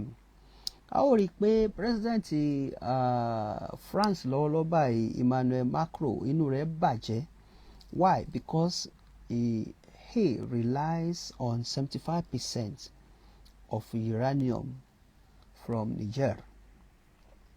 So ìdí nìyí tó já sí pé ó pe ìjọba Tinubu, ìyẹn Macron, pé kó help àwọn. So US náà ti pe Tinubu kó help àwọn wọ́n ṣe máa make sure pé military yẹn ó kúrò lórí oyè.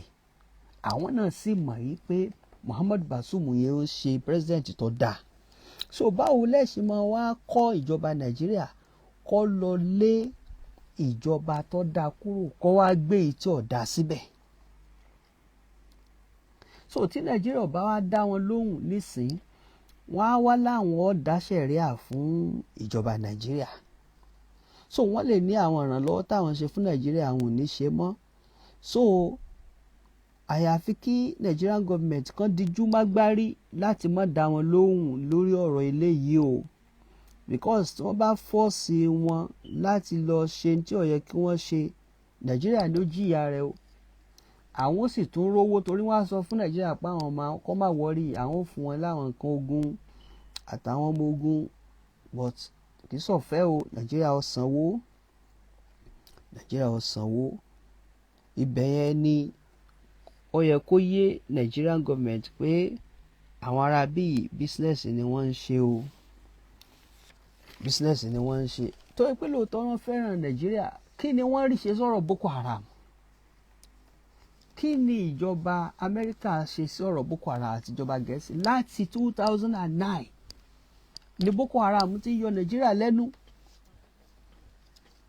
So solution wo? Wọ́n ti gba kísà owó, wọ́n gba kísà owó lọ́wọ́ Jonathan, wọ́n gba ìyálàyà owó lọ́wọ́ Buhari, wọ́n gba owó tí èso owó kékeré o. Torí tí wọ́n bá ti kọ proposal wá pé nǹkan táwọn lè ṣe rèé tí àwọn Boko Haram ó fi stop kankan, Nigeria government ń fún wọn lówó, ṣùgbọ́n kò sí solution.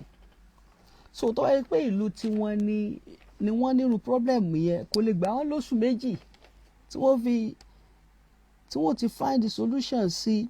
Àwa tá a bá ní làákàyè ká ronú sí ọ̀rọ̀ yìí dáadáa o, ká ronú sí ọ̀rọ̀ yìí dáadáa. So Africa cannot go to war against Africa. So àwa tí a bá jẹ́ Africa tí a ní làákàyè, tá a jẹ́ African leaders, kò make sense yìí pé kí Africa ọmọ bá Africa jà, because Niger Africa ni, so Nigeria Africa ni, gbogbo àwọn Burkina Faso, àwọn Mali, gbogbo ẹ̀ tá a ti kà fún wa. So tó bá di pé ó dogun nísìnyí wọ́n fẹ́, so Africa àti Africa wà máa fèsì ara wọn, á rí pé kò make sense at all, kò make sense kí Africa àti Africa kó máa bára wọn jà, and ogun kì í bí nǹkan tó dáa. So as I speak, pressure mounts on ECOWAS against use of force in Niger. So ìwọ Bọ́lá Ahmed Tinubu, President Bọ́lá Ahmed Tinubu, as a chairman of ECOWAS, do not allow any pressure to instigate you or to manipulate you or to influence you on ECOWAS against use of force in Niger on military action plans. Tẹ́ ẹ bá gbọ́, àbámọ̀ ni o. Àbámọ̀ nítorí pé Russia ó máa finish Nigeria because tí Nigeria bá lóun fẹ́ bá Niger jà tó ṣe yí pé Putin ti ready láti support àwọn sójà tó wà ń bẹ̀ torí ó ti rí reason, ó dẹ̀ reason sí wọn pọ̀rọ̀ tán sọ ọ̀rọ̀ gidi ni pé corrupt leader kò tọ́ sí orí oyè láti wà ń bẹ̀. Sòtẹ́yìn náà bá ti yá mọ̀ bẹ́ẹ̀, ẹ má support ẹ ní ogun ní Niger torí pé you're affecting Nigeria. Ọlọ́run ṣe ẹ̀yin náà máa wà láyé ní 1967 sí 1970 ogun Biafra tó ṣẹlẹ̀ Nigeria. Ẹ wo iye ẹ̀mí tó sùn. Ẹ wo iye ẹ̀mí tó sùn. Documentary rẹ̀ wà, ẹnìkan bá yín wá kẹ́ wò. Ẹnìkan bá yín wá documentary tí mo ṣe nípa Russia àti I'm sure ẹ ti wò. Documentary Russia àti Ukraine. Ìdí nìyí tó yá sí pé ìṣẹ̀lẹ̀ tó bá ṣẹlẹ̀ náà la máa ń fi ṣe àríkọ́gbọ́n àti àríwòye. Kì í ṣe àsìkò yìí ní Nàìjíríà ó jagun. Ẹ ṣẹ̀ṣẹ̀ dé orí oyè kò tí pọ̀ṣù mẹ́ta kò tí pọ̀ṣù mẹ́rin bí ẹ ṣe máa solve gbogbo problem tó wà ńlẹ̀ nípa Nàìjíríà lẹ́ ń rán lọ́wọ́lọ́wọ́ báyìí. Ẹ má fi ti ogun Niger kún o. Torí pé yóò affect gbogbo program tó wà ńlẹ̀. Torí pé a rí àwọn àtẹ̀síta àti ìròyìn gẹ́gẹ́ bí iṣẹ́ ti wà tí ECOWAS tó fi síta. So ECOWAS defense chief wọ́n láwọn ready láti jagun. Ẹ̀yin sì ni chairman ECOWAS. So ẹ wá bẹ́ẹ̀ ṣe tẹ̀ wọ́n mọ́lẹ̀, bẹ́ẹ̀ ṣe pẹ̀tù sí wọn nínú. Torí pé tẹ́ fi mọ̀ pé wọ́n ń bínú. Ṣebí General Abubakar Salam ti wá fún yín lábọ̀ àti àwọn delegate tẹ́ rán lọ. Ẹ rí i pé Sultan of Sokoto wọ́n respect ẹ̀, wọ́n snub Sultan, wọ́n snub General Abubakar Salam nítorí pé reason tí wọ́n ò ṣe dá wọn lóhùn. Ustad Abdulkabir Sulaiman Sanusi wọ́n ti bá wa yanjú yẹn níbi part 1 ètò yìí. Torí pé nítorí yẹ kéèyàn ò ṣe èèyàn ò ṣe kó tó di pé èèyàn ṣe àwọn kankan. Nítorí àwọn sójà yẹn wò pé ìjọba Nàìjíríà tó kọ́ọ̀tì iná wa tó lòun ò fún wa ní iná mọ́ tó close border ló tún wá ń rán àwọn delegate wa láti wá bá wa sọ̀rọ̀. So ṣe mọ̀ pé àwọn yẹn wọ́n ń kanra. Ìdí tí ó jẹ́ kí wọ́n respect Sultan of Sokoto àti General Abubakar Salam nìyẹn. Àwọn other points tó tún sopọ̀ mọ́ Haji Abdulkabir ti ṣàlàyé ìyẹn fún wa. Then gbogbo àwọn relationship tó wà láàrin àwa àti Niger, a ní free trade, a dẹ̀ ní àwọn nǹkan míì tí a jọ ń ṣe papọ̀. And so ká fọgbọ́n ṣe ọ̀rọ̀ tó wà nílẹ̀ yìí ni o. Ká fọgbọ́n ṣe. Ìgbà tí àwọn ECOWAS táwọn náà ti gbọ́ ọ̀rọ̀ tí Putin tó sọ, làwọn náà ti fẹ́ máa yí ọ̀rọ̀ padà díẹ̀díẹ̀ níṣẹ́ pé wọ́n ṣẹ̀ṣẹ̀ fẹ́ máa wá sọ àwọn ọ̀rọ̀ tó yẹ kí wọ́n ti máa sọ wọ́n wá sọ pé ok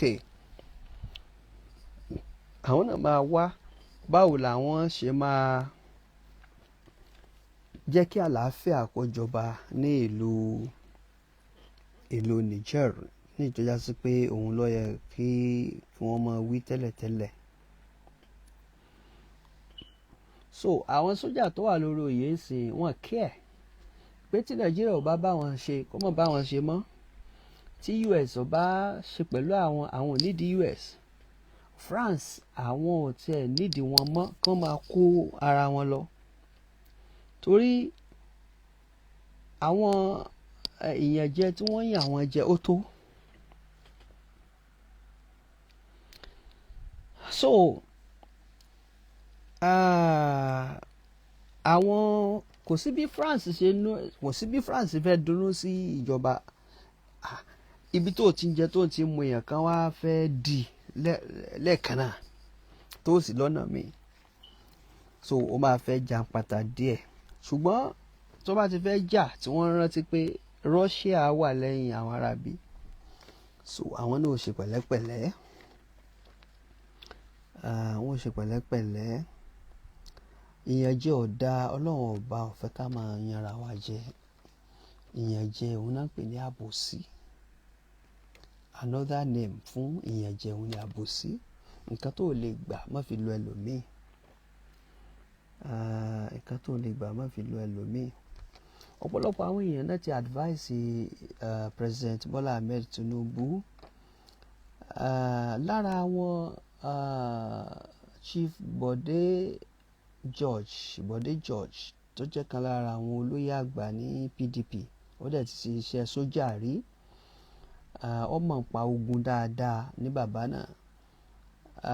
Nǹkan tó sọ fún Tinubu ni pé military option not the best. Military option not the best. That is not the best for Nigeria at this moment. Lórí ọ̀rọ̀ Niger, ọ̀pọ̀lọpọ̀ àwọn onílàákàyè kọ̀ọ̀kan wọ́n ti advise President Bola Ahmed Tinubu.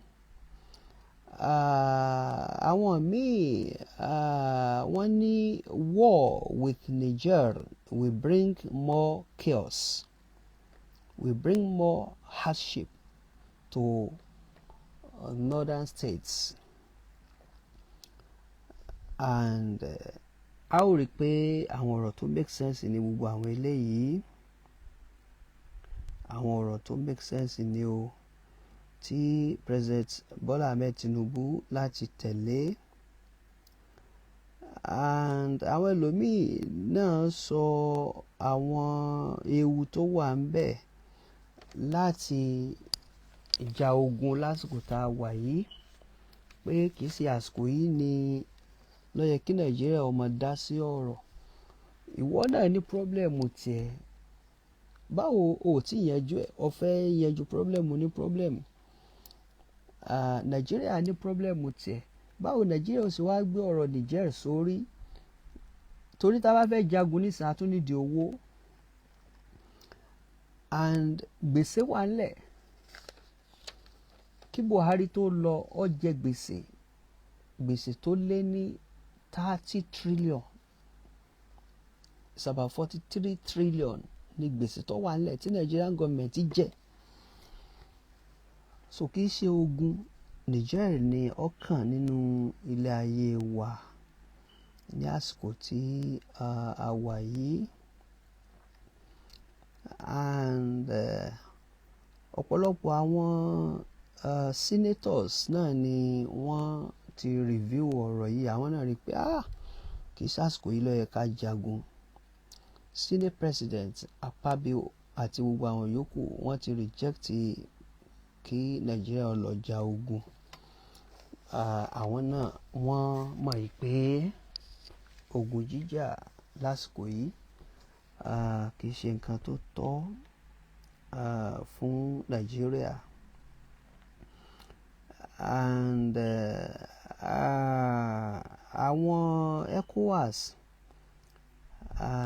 ECOWAS àwọn tí wọ́n jẹ́ àwọn leader wọn, àwọn tó bá ní làákàyè nínú wọn, wọ́n láti ronú kí wọ́n review ọ̀rọ̀ yìí dáadáa so that wọ́n á mọ̀ pé kì í ṣe ọ̀rọ̀ ogun lọ́kàn lásìkò yìí. Nínú àwọn ìwádìí tí ó rinlẹ̀ táwa náà ṣe lórí ọ̀rọ̀ yìí, kí ni àwọn ìdí pàtàkì tí àwọn ìjọba ológun ṣe gbàjọba lọ́wọ́ Muhammadu Bazoum? Nítorí pé gbogbo ìgbà tí wọ́n bá ti gbé ọ̀rọ̀ àwọn Boko Haram àti bandits lọ bá, gẹ́gẹ́ bí Ajah Abdulkabir ṣe sọ, tòótọ́ ni ọ̀rọ̀ náà. Ọwọ́ yọ̀bọ́kẹ́ ló fi ń mú. A ní fi wọ́n lẹ̀, kò sí nǹkan tẹ́ fi wọ́n lẹ̀, ẹ má jà ṣe nǹkan kan pẹ̀lú wọn, wọ́n ní pọ́blẹ́mù ní ìgbà tí ìjọba Nàìjíríà ò pèsè iṣẹ́ ló jẹ́ kí wọ́n dá Boko Haram sílẹ̀. Àwọn politician tí wọ́n mọ̀ wọ́n dáadáa wà nínú wọn, àwọn èèyàn àwọn náà wà nínú wọn, so àwọn ò lè pa wọ́n, ẹ fi wọ́n lẹ̀.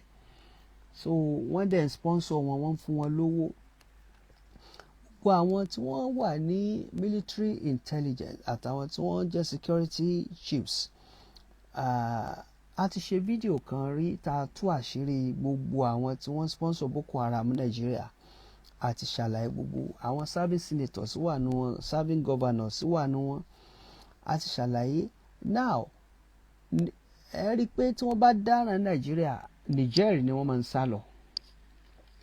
Ẹ wo ọmọ tó pa Deborah ní Sokoto. Nígbà táwọn ọlọ́pàá ṣe investigation, wọ́n padà rí i pé ọmọ Niger ni, wọ́n ló ti sá lọ Niger, àwọn ò rí mú. So tí wọ́n bá dáràn Nàìjíríà, wọ́n á sá lọ Niger. Tí wọ́n bá dáràn ní Niger, wọ́n sá wá sí Nàìjíríà. So ìjọba Niger wá wò yí pé kò lè máa lọ báyìí. So làwọn sójà yẹn tó dẹ̀ mọ gbogbo nǹkan tó ń lọ ní ìlú Niger, wọ́n rí i pé the best ni pé ká gbàjọba lọ́wọ́ arákùnrin yìí. Ìyẹn jẹ́ reason alákọ̀ọ́kọ́. Ẹlẹ́ẹ̀kejì, àwọn ará Niger wọ́n ń suffer, ara ni wọ́n, ìyà ń jẹ wọ́n, òṣì wà nínú ìlú tó sì já sí pé wọ́n lówó lọ́wọ́, wọ́n ní àwọn àlùmọ́ọ́nì tó lè sọ wọ́n dolówó. Báwo lè yóò ṣe ní nǹkan tó lè sọ dolówó kó tó wá máa hún rírà? Eléyìí wà nínú nǹkan tí wọ́n ṣe gba ìjọba lọ́wọ́ arákùnrin náà. Ẹlẹ́ẹ̀kẹta, àwọn aráàlú inú wọn ò dùn pẹ̀lú báwo ni France ló ṣe ń gba ọ̀pọ̀lọpọ̀ àwọn àlùmọ́ọ́nì kúrò nílùú wọn tóun fi ń tún ìlú tiẹ̀ ṣe, tí àwọn aráàlú tí wọ́n wà nínú ìnira, gẹ́gẹ́ bí Ajah Abdulkabir náà ti ṣe àlàyé ẹ̀ fún wa. Ẹlẹ́ẹ̀kẹrin, Niger, ó sì já sí pé Niger máa wà nínú ìlú tó poor nígbà tó já sí pé ó ní gold, ó ní uranium, ó ní diamond, ó ní oil, ó ní oríṣiríṣi àwọn nǹkan míì. Eléyìí kò lè máa lọ bẹ́ẹ̀, làwọn sójà náà ṣe gbàjọba. Wọ́n á wá solution sí àwọn ọ̀rọ̀ yìí. Ẹlẹ́ẹ̀karùn-ún, àwọn tí wọ́n ń ṣọ́ Bazoum fúnra ẹ̀, àwọn gangan ni wọ́n gbàjọba lọ́wọ́ ẹ̀, tí ń já sí pé wọ́n mọ àlùdé àpàdé àti gbogbo àwọn nǹkan tí ó ń fojú di, tí wọ́n ń bá a sọ tí ò gbọ́. Ẹlẹ́ẹ̀kẹfà, àwọn ará France kan wà tó já sí pé wọ́n lóòótọ́ ìlú wọn ń ṣàǹfààní, ṣùgbọ́n wọ́n rí i pé the best ni pé káwọn sójà kí wọ́n gbàjọba lọ́wọ́ arákùnrin yẹn, nítorí àwọn ọ̀rọ̀ secret kan wà tó já sí pé a ò ní lè sọ lórí ètò yìí, tó já sí pé secret yẹn ó leak ó leak sí àwọn olórí ológun ìlú Niger, ó leak sí wọn lọ́wọ́, ó leak sí wọn lọ́wọ́ tó já sí pé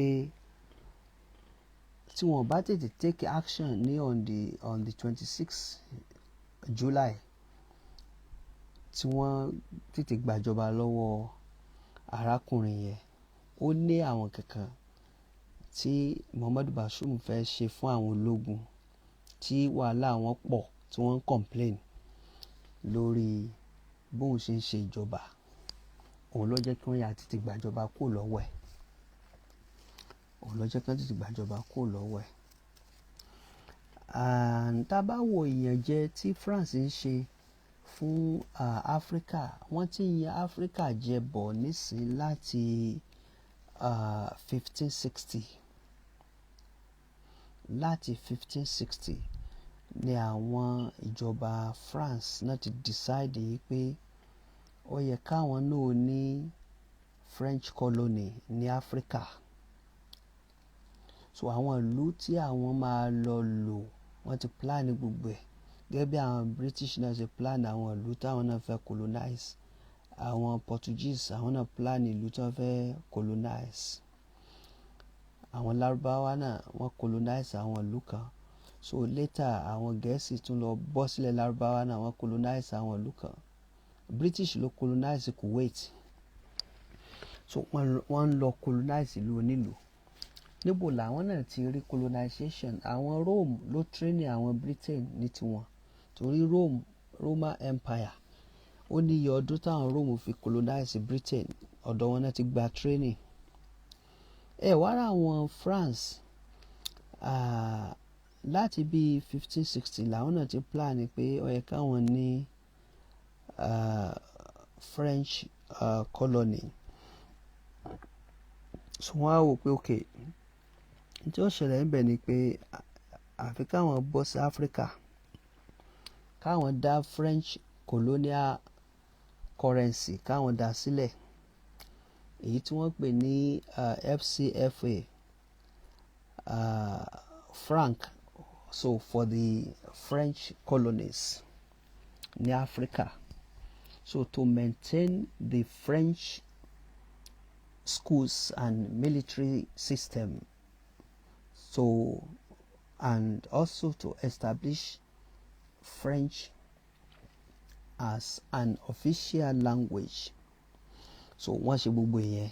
Wọ́n wá ní tí ó ṣẹlẹ̀ ni pé CFA franc òun ló máa jẹ́ denomination, common currency of 14 African countries member of franc zone. So the currency which constitutes ní ìtọ́já sí pé òun ni àwọn máa lò, ló jẹ́ kí wọ́n create gbogbo àwọn emergency yẹn nígbà tó di 1945 when France ratified the Bretton Woods Agreement, and wọ́n wá implement the declaration of àwọn nǹkan tí yóò ní àsopọ̀ pẹ̀lú International Monetary Fund IMF. Ìgbà yẹn ni egun wọn ti lé. So wọ́n wá pè yẹn ní franc of French colonies of Africa. So since 1961 ní Paris ti ní control over foreign exchange reserves of Benin Republic. Láti 1961 láti control gbogbo ètò owó wọn.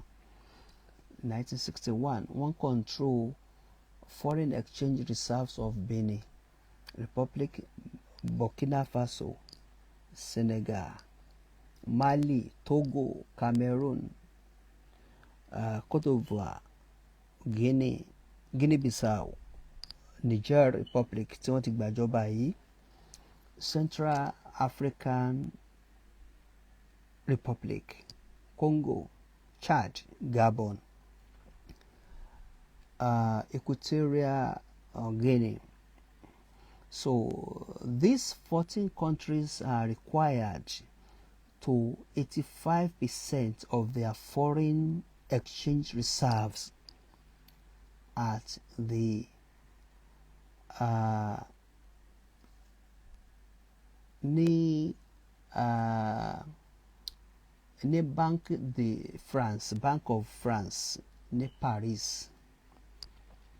So these countries are forced into a colonial tax, tax, a tax that is based on the idea that these countries tó yá sí pé tòun tí wọ́n jẹ́ pé wọ́n ti gba independent náà wọ́n gbà pé wọ́n gbọ́dọ̀ máa san tax, wọ́n gba tax, wọ́n dẹ̀ tún gba owó pé àwọn colonize wọn. Gbogbo owó tí wọ́n bá save sí báǹkì nílùú wọn wọ́n gbọ́dọ̀ kó lọ sí France gẹ́gẹ́ bí àwọn Nigeria bank náà ṣe ń kó owó wọn lọ sí Britain tó pé àwọn náà colonize wọn. So wọ́n ń ṣe gbogbo àwọn kinní yìí débi wípé lọ́dọọdún wọ́n ń gba $440 billion. Owó tí wọ́n ń gbà nìyẹn. So wọ́n dẹ̀ gbà yí pé each year €444 billion of tax ọ̀gbọ́dọ̀ má wọ ìlú àwọn. So France relies on the revenue, gbogbo revenues coming from Africa. So láti jù sínú economy tiwọn láti power ẹ̀. Gbogbo àwọn ètò tí wọ́n ń ṣe rèé ní ìtọ́já sí pé àwọn tí wọ́n rí gbogbo nǹkan tó ń lọ inú wọn ò dùn tó jẹ́ àwọn sójà náà ṣe wò pé the best thing ẹ jẹ́ káwọn ará bí ó padà sílùú wọn o tá a bá fẹ́ ìlọsíwájú fún ìlú wa. Àwọn náà control gbogbo ètò economy àwọn ìlú tó bá colonize. Wọ́n dẹ̀ ń gbé owó wọn lọ sí Ministry of Finance nílùú wọn àti budget planning àwọn náà ń ṣètò ẹ̀. Yàtọ̀ sí pé wọ́n ń gba tax, àwọn náà ń control economy, náà ń control àwọn military. Any African leaders tó bá lóun ò ní gbọ́ sí wọn lẹ́nu wọ́n máa wọ́n á dànù. Èyí tí wọ́n bá rí pa wọ́n plan pé kán gbàjọba lọ́wọ́ ẹ̀. Tá bá wo about 67 coup tó ti wáyé ní ọ̀pọ̀lọpọ̀ àwọn ìlú tó wà láfíríkà yìí, 26 nínú wọn a rí pé àwọn ìjọba Faransé yìí ni wọ́n wà ní abẹ́ nínú àwọn ìwádìí tí ó dájú. Èyí tó já sí pé kò kó ìlọsíwájú bá orílẹ̀-èdè Áfíríkà. So ìdí nìyí tó já sí pé àwọn ará Niger wọ́n wà nínú òṣì, inú wọn ò dùn, and wọ́n sọ yí pé uranium yẹn wọ́n ń tà ní market ní nǹkan bí about $216. Tí wọ́n bá wá tà bẹ́ẹ̀ wọ́n á wá san $11 péré out of 218 àbí 216. Price ẹ̀ máa ń lò kí ó máa ń lọlẹ̀ àmọ́ ó lé $200 tí wọ́n ń ta ẹyọ kan. $11 péré náà máa ń kó fún ìjọba Niger. A rí pé ọ̀nà yẹn jìn síra wọn. Ìdí nìyí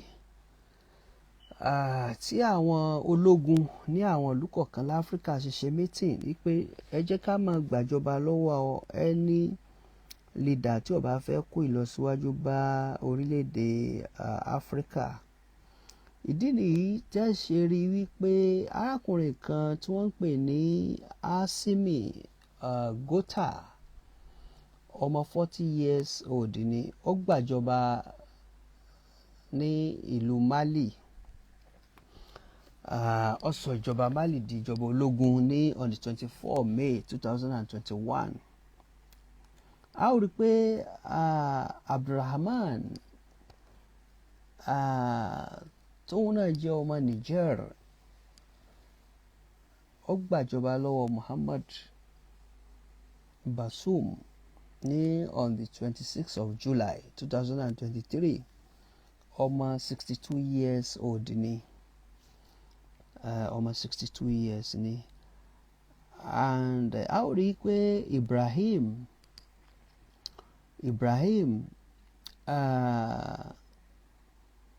Traoré òun náà gbàjọba ní on the 30th of September 2022 ọmọ 35 years ni ní ìlú Burkina Faso ológun lòun náà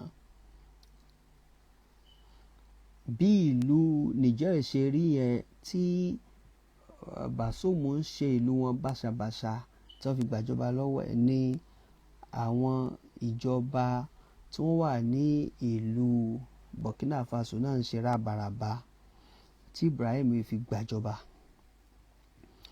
ẹlẹ́ẹ̀kẹrin arákùnrin kan ń bẹ tí wọ́n ń pè ní Mamadi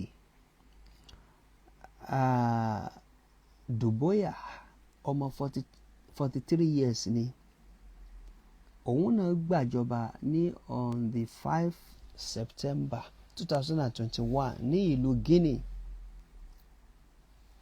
nígbà tí àwọn ìjọba abẹ ń ṣe rábaràba lòun náà gbàjọba yìí pé a gbàjọba lọ́wọ́ yín sẹ́ pé àwọn rẹ́dì láti tún àwọn ìlú yìí ṣe gbogbo wọn ń sọ wọ́n encourage àwọn ìlú kọ̀ọ̀kan láfíríkà náà pé kí àwọn sójà kí wọ́n múra kán gbàjọba tó bá ti já sí pé àwọn alágbádá yìí wọn ní oore kankan tí wọ́n fẹ́ ṣe fún àwọn aráàlú wọ́n fẹ́ fara ní aráàlú ni wípé àwọn sójà wọ́n wà discipline kí wọ́n make sure yìí pé wọ́n change ìjọba kí wọ́n dẹ̀ gbìyànjú láti ṣe dáadáa èyí tó bá já sí pé gbogbo àwọn tó corrupt yìí kan kó gbogbo wọn kan tí wọ́n mọ́lé kan gba owó ìlú kò lọ́wọ́ wọn kan fi ṣe àǹfààní tó bá yẹ kán ṣe fún ìlú ètò tó wà nílẹ̀ lọ́wọ́lọ́wọ́ nísìnyí yẹn tí àwọn African soldier tí wọ́n ń ṣe lábẹ́nú kọ̀ọ̀kan nìyẹn wọ́n dẹ̀ ready láti face àwọn Gẹ̀ẹ́sì abẹ́ni tó bá fẹ́ sọ pé káwọn kú lórí oyè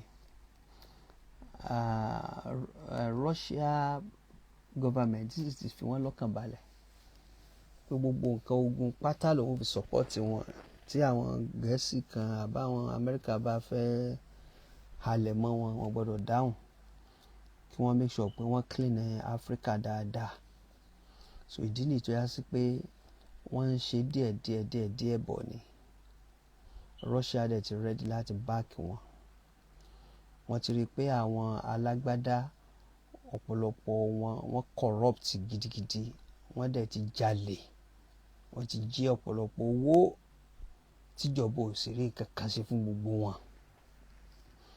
ní gbogbo ìlú tó wà láfíríkà wọ́n wá wò pé àwọn sójà ni ó máa kápá wọn nígbà tí wọ́n bá ti bù wọ́n mọ́lé tán dẹ̀ gba owó kúrò lọ́wọ́ wọn wọ́n á lè fi ṣe àwọn nǹkan tó yẹ kí wọ́n ṣe fún àwọn ará ìlú ìdí nìyí tó yá sí pé ohun tó wáyé nílùú Niger àwọn sójà yẹn wọ́n láwọn fẹ́ fi ṣe wake up ni fún àwọn African leaders wọ́n fẹ́ fi ṣe wake up ni tí ẹ bá wo North Korea also has issued warning to President Ahmad Tinubu and ECOWAS not to invade Niger. Ṣé Nàìjíríà lè fèsì North Korea? Nàìjíríà ò lè fèsì àwọn ará bí o wọn àdẹ lè fèsì Russia torí tá a bá ń sọ̀rọ̀ àwọn nǹkan ogun a lè fèsì wọn o, a lè fèsì wọn. Tá bá ní ká wo àwọn nǹkan ogun tí Nàìjíríà ní sí àwọn ará bíi, kìí ṣe nǹkan yẹ̀túyẹ̀tù fa. Tá bá tiẹ̀ ní ká wo àwọn nǹkan ogun tí Nàìjíríà ní sí Niger, tá bá ní ká wo yẹn lápèjúwe nísìn, nuclear weapon tá bá ní ká wo pé nuclear weapon tí Nàìjíríà ní, Nàìjíríà ní nǹkan bí about 119, so ní Niger wọ́n ní ju nǹkan bí about 36 lọ. Tá bá wo defense budget in Nigeria is about $287 million, no, billion, 287 billion. Ní tá bá wo ti Niger nǹkan bí about $287 million ni. Ìyẹn owó tó wà fún defense budget ní Niger is about 287, but tá bá wo ti Nigeria is about 3.4 billion. So Nigeria ní owó fún defense budget tó pọ̀ ju ti Niger lọ. And tá bá wo population Nigeria náà, Nigeria pọ̀ ju Niger lọ. Niger wọ́n ju 24 million lọ. Nigeria ti wọ bí 200 million. Tá bá wo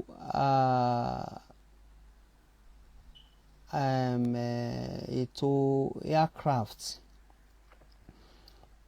aircraft ti Nigeria nǹkan bí about 144 ní, ti Niger ò ju 16 lọ. Tá bá wo attack aircraft tó máa fi ń ja ogun lójú òfurufú, a ó rí pé Niger ò ní ju méjì lọ, but Nigeria ní nǹkan bí about 24. Nigeria ní tó 24. Èyí tí wọ́n máa ń lò fún special mission, Niger ò ní ju méjì lọ, Nigeria ní tó 6. Nigeria ní tó 6. Tá bá wo travel aircraft tí Nigeria ní náà, wọ́n ní tó 20. Niger ò ní ju bóyá 5 lọ àbí 4.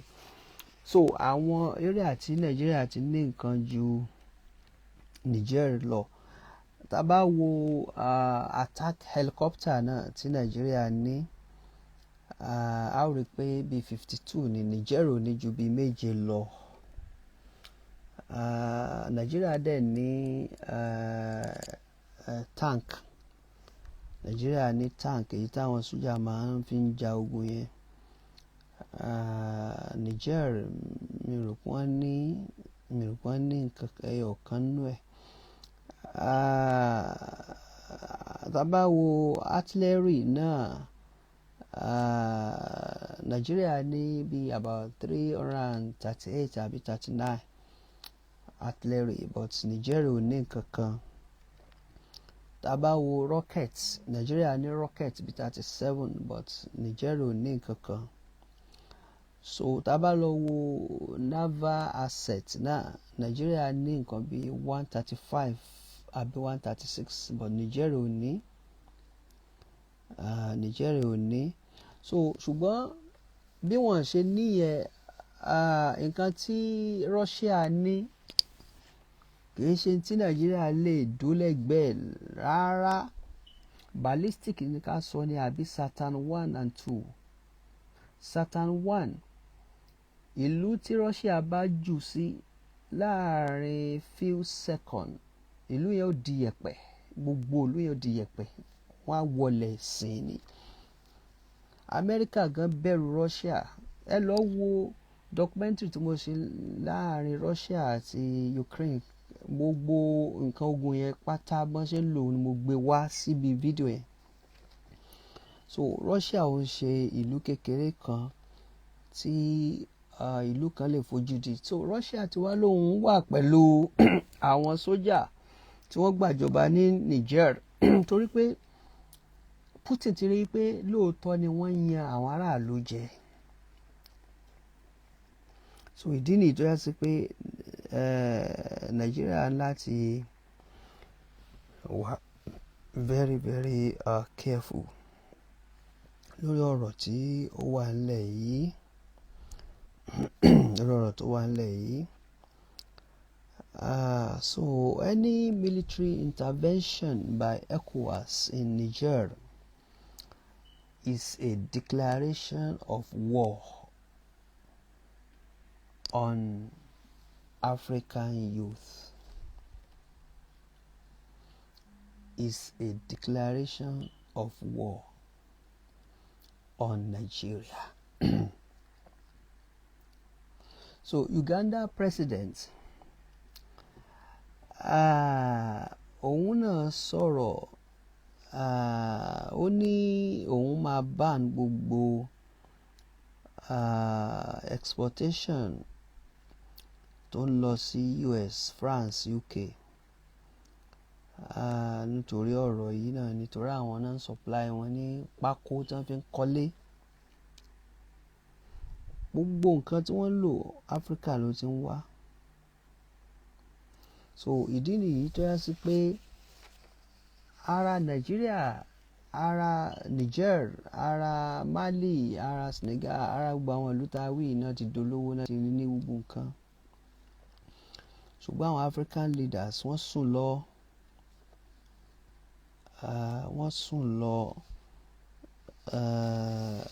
Àwọn sójà tí wọ́n gbàjọba yìí, àwọn ni Ọlọ́run fẹ́ lò láti lè jí wọn kúrò lójú oorun, láti lè jí wọn kúrò ní ojú oorun. Tó bá sì ti jí kúrò lójú oorun báyìí, oore ló wọlé fún wọn. Ẹ rí àwọn ọ̀rọ̀ tí a ní ká mú wá fún wa rèé lénìí lórí ọ̀rọ̀ Niger. Àwa tí a bá jẹ́ leader, àwa tí a bá jẹ́ olóye, àwa tí a bá jẹ́ aláṣẹ, ẹ jẹ́ kí a ronú dáadáa nígbà tí a bá fẹ́ dá sí ọ̀rọ̀ Niger. Àti àwa tí a máa ń fún gọ́ọ̀mẹ̀ntì ní ìmọ̀ràn, àtàwa tá a máa ń give recommendation fún ìjọba lórí nígbà tí nǹkan kan bá ṣẹlẹ̀, kí ni ká ṣe, decision wo ni ká take lórí ọ̀rọ̀.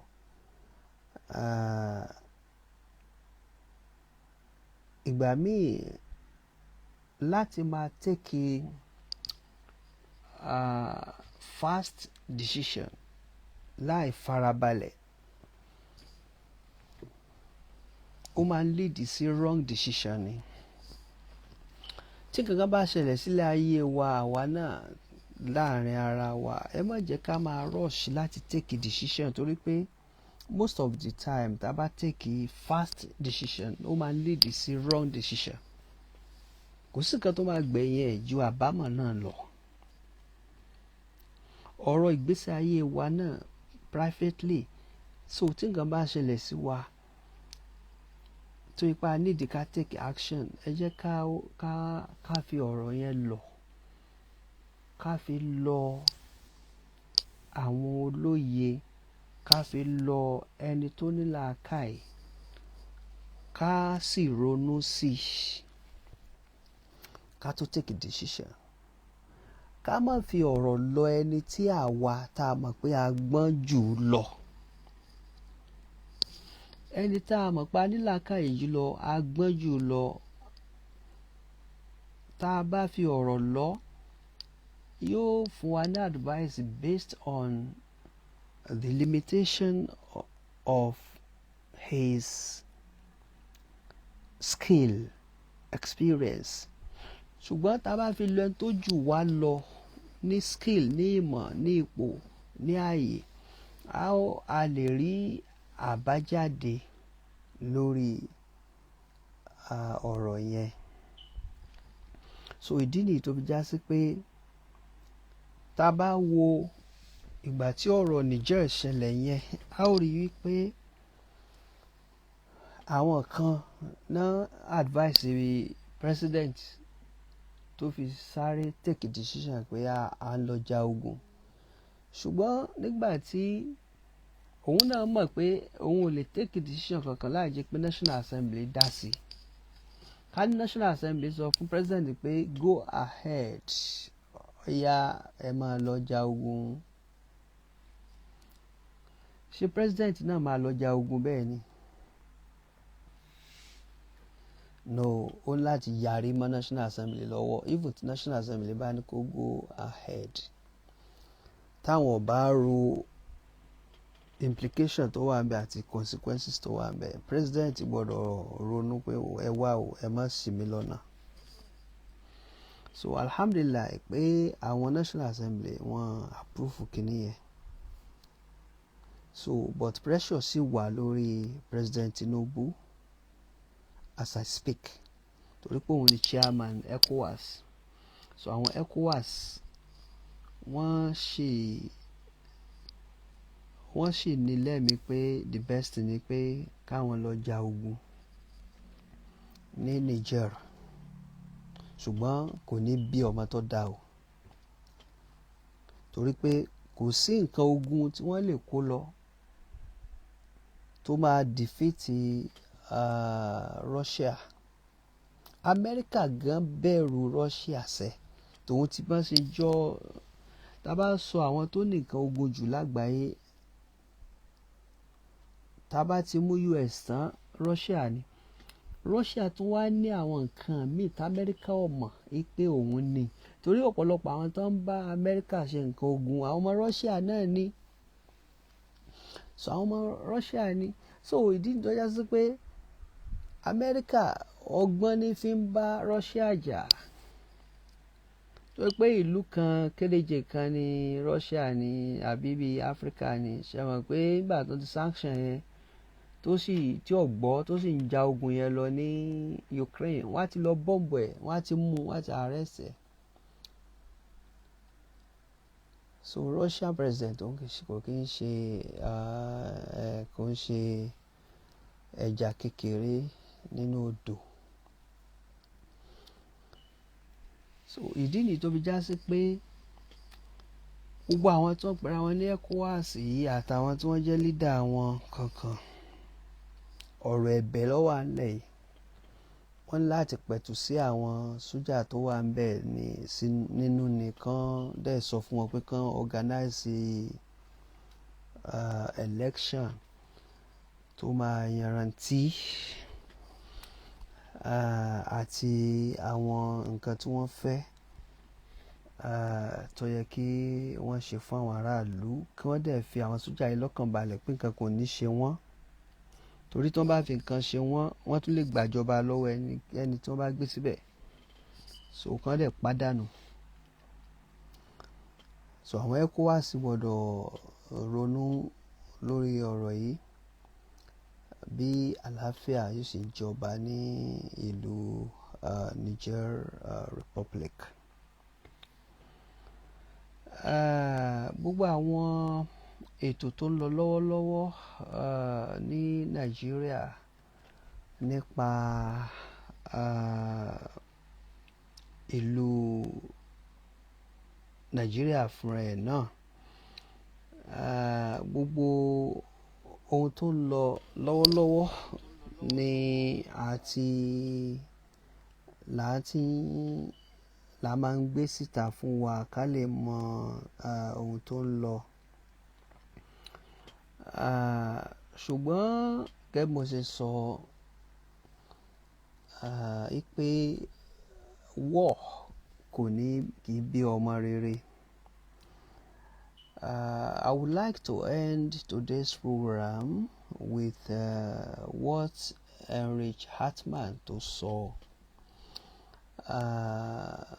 Heinrich Hartmann said that war is a place where young people who don't know each other and don't hate each other kill each other by the decision of old people who know each other and hate each other but don't kill each other. So ọ̀rọ̀ làákàyè rèé tí kí President Tinubu kó ronú sí ọ̀rọ̀ yìí, kó wá gbé ọ̀rọ̀ yìí síwájú àwọn ECOWAS as a chairman, kó gbé síwájú wọn pé kí wọ́n ronú sí ọ̀rọ̀ yìí, kí wọ́n wo kí ni àǹfààní wo náà fẹ́ mú bọ̀ níbi ogun tí wọ́n bá dá ogun lẹ̀ ní Niger, tí Nigeria bá tẹ̀ lóhùn ọ̀jagun mọ́, tí àwọn other ECOWAS leaders tí wọ́n bá láwọn fẹ́ ja ogun. So as a chairman of the ECOWAS lọ́wọ́lọ́wọ́ báyìí, ìyẹn President Tinubu, kó sọ fún wọn yìí pé war is a place where young people who don't know each other and don't hate each other kill each other by the decision of old people. So if ECOWAS decide to wage war against Niger, by the old people of ECOWAS, by the heads of states among the ECOWAS, kí wọ́n mọ̀ yìí pé àwọn old people who know each other, tí wọ́n mọ̀ra wọn and hate each other. America àti Russia wọ́n hate ara wọn lọ́wọ́lọ́wọ́ báyìí, but don't kill each other. Joe Biden ò lè pa, kò lè rí Putin pa, Putin ò lè róhun náà pa. So àwọn mọ̀ra wọn, kódà àwọn ń pera wọn lórí fóònù. So àwọn tó mọ̀ra wọn ẹ wá dá wọn sójú ogun, àwọn máa para wọn tí wọ́n ṣẹ́ra wọn. Ìdí nìyí tó yá sí pé ogun ọ̀dà, ogun ìlú ọ̀tọ̀, ogun orílẹ̀-èdè ọ̀tọ̀, ogun ìdílé ọ̀tọ̀,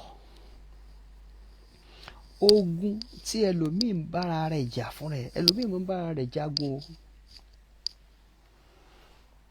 Àìsàn ń ṣe ó sì mọ̀ pé òun ò gbádùn, kò sì gbéra rẹ̀ lọ sọ́sibítù. Ebi ń pa, kò dìde kó lọ jẹun. Orí ń fọ́, kò lo oògùn orí fífọ́. Ẹlòmíì orí ó máa fọ́, yóò máa lo oògùn inú rírun. So ó ń jára rẹ̀ lógun. Ẹlòmíì ní spiritual problem, yóò máa rò pé physical problem lòun ní. Ẹni tó ní physical problem tó fẹ́ fi spiritual problem yanjú ẹ̀, ẹ rí i pé kò lè yanjú. Ẹni tó ní spiritual attack tó fẹ́ fi physical yanjú ẹ̀, ẹ rí i pé ogun nìyẹn náà lọ́tọ̀. Ẹlòmíì ogun tó ń fèsì ẹ̀ ní ìyàwó tó fẹ́. Ẹlòmíì ogun tó ń fèsì ẹ̀ ní ọkọ tó fẹ́. Ọkọ ẹlòmíì ni ó jẹ́ ogun nídìílé nígbésí ayé rẹ̀. Ẹlòmíì àwọn ọmọ tó bí àwọn ọmọ tó bí ni wọ́n ń bá a jagun, tí ń sọ̀rọ̀ fáwọn ọmọ ẹ̀ táwọn ọmọ ò dá lóhùn, ipá àwọn ọmọ rẹ̀, ipá rẹ̀ ò ká wọn. Ogun kan nìyẹn náà. Ogun ìjọ lẹ́lòmíì face, organization tó wà wọ́n ń bá fà á. Ẹlòmíì ní state tó ti wá ló ti ní problem pẹ̀lú àwọn aláṣẹ ìlú rẹ̀. Ogun orílẹ̀-èdè náà wà tó ṣe pé àwọn aráàlú ọmọ bá president fà nǹkan pé àníṣe ànípò tó wà yìí sẹ́ ọ̀ lẹ́tọ̀ọ́ sí a máa yọ ẹ́ kúrò. Òun náà sọ pé ẹ lè yọ mí sẹ́, mo win ni mo wọlé ni. So ogun kan nìyẹn. Irú ogun yẹn ni Tinubu ń fèsì lọ́wọ́lọ́wọ́. Then Nàìjíríà fún rẹ̀ kò fararọ́, kò sí security Nàìjíríà. Ara ni àwọn aráàlú, àwọn òṣìṣẹ́ ò ríṣẹ́. So ara ni àwọn aráàlú tó báwo ni Nàìjíríà ó ṣe lálàáfíà? Òun ni Tinubu ló wà ní gbogbo agbárí ẹ̀. Báwo ni òun ṣe fẹ́ ṣèjọba yìí tó máa fi dáa ju ti Buhari lọ? Gbogbo yẹn ń bẹ ní agbárí ẹ̀. tó àwọn ìlú tó yí wa ká, tó yí Nàìjíríà ká, àwọn business tá à ń ṣe pẹ̀lú wọn, gbogbo àwọn epo wa tí wọ́n ń gbé lọ Cameroon tí wọ́n sanwó, àwọn tí wọ́n ń ṣe bunkering, àwọn tí wọ́n ń jalè epo wa, àwọn tí wọ́n ń gbé epo ní NNPC tí wọ́n sanwó, gbogbo àwọn ètò yẹn wà nílẹ̀ tí gbogbo ẹ̀ ń já rìnrìn ní orí president Nàìjíríà. Ọ̀rọ̀ àwọn ministers tó ṣẹ̀ṣẹ̀ yàn, báwo làwọn minister yóò ṣe ṣiṣẹ́ pẹ̀lú òun? Ó ti send about 48 ministerial list sí National Assembly. Wọ́n ti approve bíi 45 ń bẹ̀ kankan. Gbogbo àwọn ìyẹn òun ló wà nílẹ̀ tí Nàìjíríà ń ràn lọ́wọ́lọ́wọ́, tí ń wá báwo ni àwọn ṣe máa mójútó kí ọ̀rọ̀ ti Niger tó tún já wá. Àwọn ọmọ Nàìjíríà ń request lọ́dọ̀ Tinubu wọ́n ṣe máa fowó kún owó oṣù àwọn òṣìṣẹ́. Gbogbo àwọn ọ̀rọ̀ minimum wage kankan review tí wọ́n ń ṣe lọ́wọ́ ó wà ńlẹ̀ ń bẹ́ẹ̀. Ọ̀rọ̀ àwọn tí wọ́n ní wọ́n tún máa san táàkì kankan, ìyẹn náà wà ńlẹ̀ ń bẹ́ẹ̀.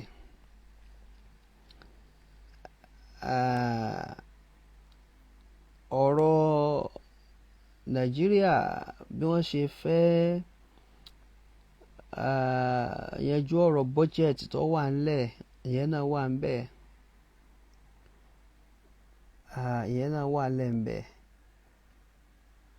tó gbogbo àwọn problem tí Nàìjíríà náà ní ó wà ńlẹ̀ ńbẹ̀ lórí báwo ni Nàìjíríà ṣe fẹ́ yanjú. Ló jẹ́ káwọn Senate máa advice Tinubu pé ó láti lo diplomatic solution lórí ọ̀rọ̀ Niger. Wọ́n dẹ̀ ti sọ fún un pé kó má lọ ja ogun ní Niger o. Wọ́n ti wọ́nu Tinubu torí pé ogun ó ń kanlẹ̀kùn wẹ́rẹ́wẹ́rẹ́ ní ìlú Niger. Ṣùgbọ́n àwọn problem tí Nàìjíríà ní tó wà ńlẹ̀, ìyẹn wà ńlẹ̀ ká tó wá ní àtúnwá close border wa. So bá ṣe ti border yẹn nísìnyí, ó ti affect economy Nàìjíríà, ó ti affect social life. ní northern states torí àìmọye àwọn tó ń ṣe business pẹ̀lú àwọn Niger tó ṣe pé ibẹ̀ náà ń kó gbogbo nǹkan wọlé, so business yẹn náà ó ti ní problem lọ́wọ́lọ́wọ́ báyìí. So ara òrókun ara òró adìẹ ní ọ̀rọ̀ Niger. So ìdí nìyí tó já sí pé àfi kí àlàáfíà kó bá ìlú wọn, torí pé tàlàáfíà bá ti bá ìlú wọn, àlàáfíà ó bá àwa náà lọ́dọ̀ títí wa. And tàbá wá ní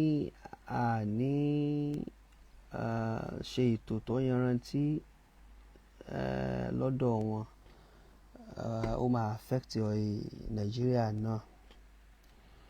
Àwọn European Union wọ́n láwọn ready láti support a military intervention against Niger. Kí Tinubu má dá wọn lóhùn o, ẹ má dá wọn lóhùn o. Tí wọ́n bá dálẹ̀ tán àwọn fẹ́ tajà ni o, wọ́n fẹ́ tajà ni, wọ́n fẹ́ tajà ni. Joe Biden sọ pé kí wọ́n fi Muhammadu Basum kan release ẹ̀. Àwọn náà mọ nǹkan tó ṣe, wọ́n mọ nǹkan tó ṣe, kán lọ bá wọn, kán má rán Nigerian government pé kó má bá wọn yanjú ẹ̀. Báwọn náà ní ọ̀nà tí wọ́n lè gbà communicate pẹ̀lú wọn.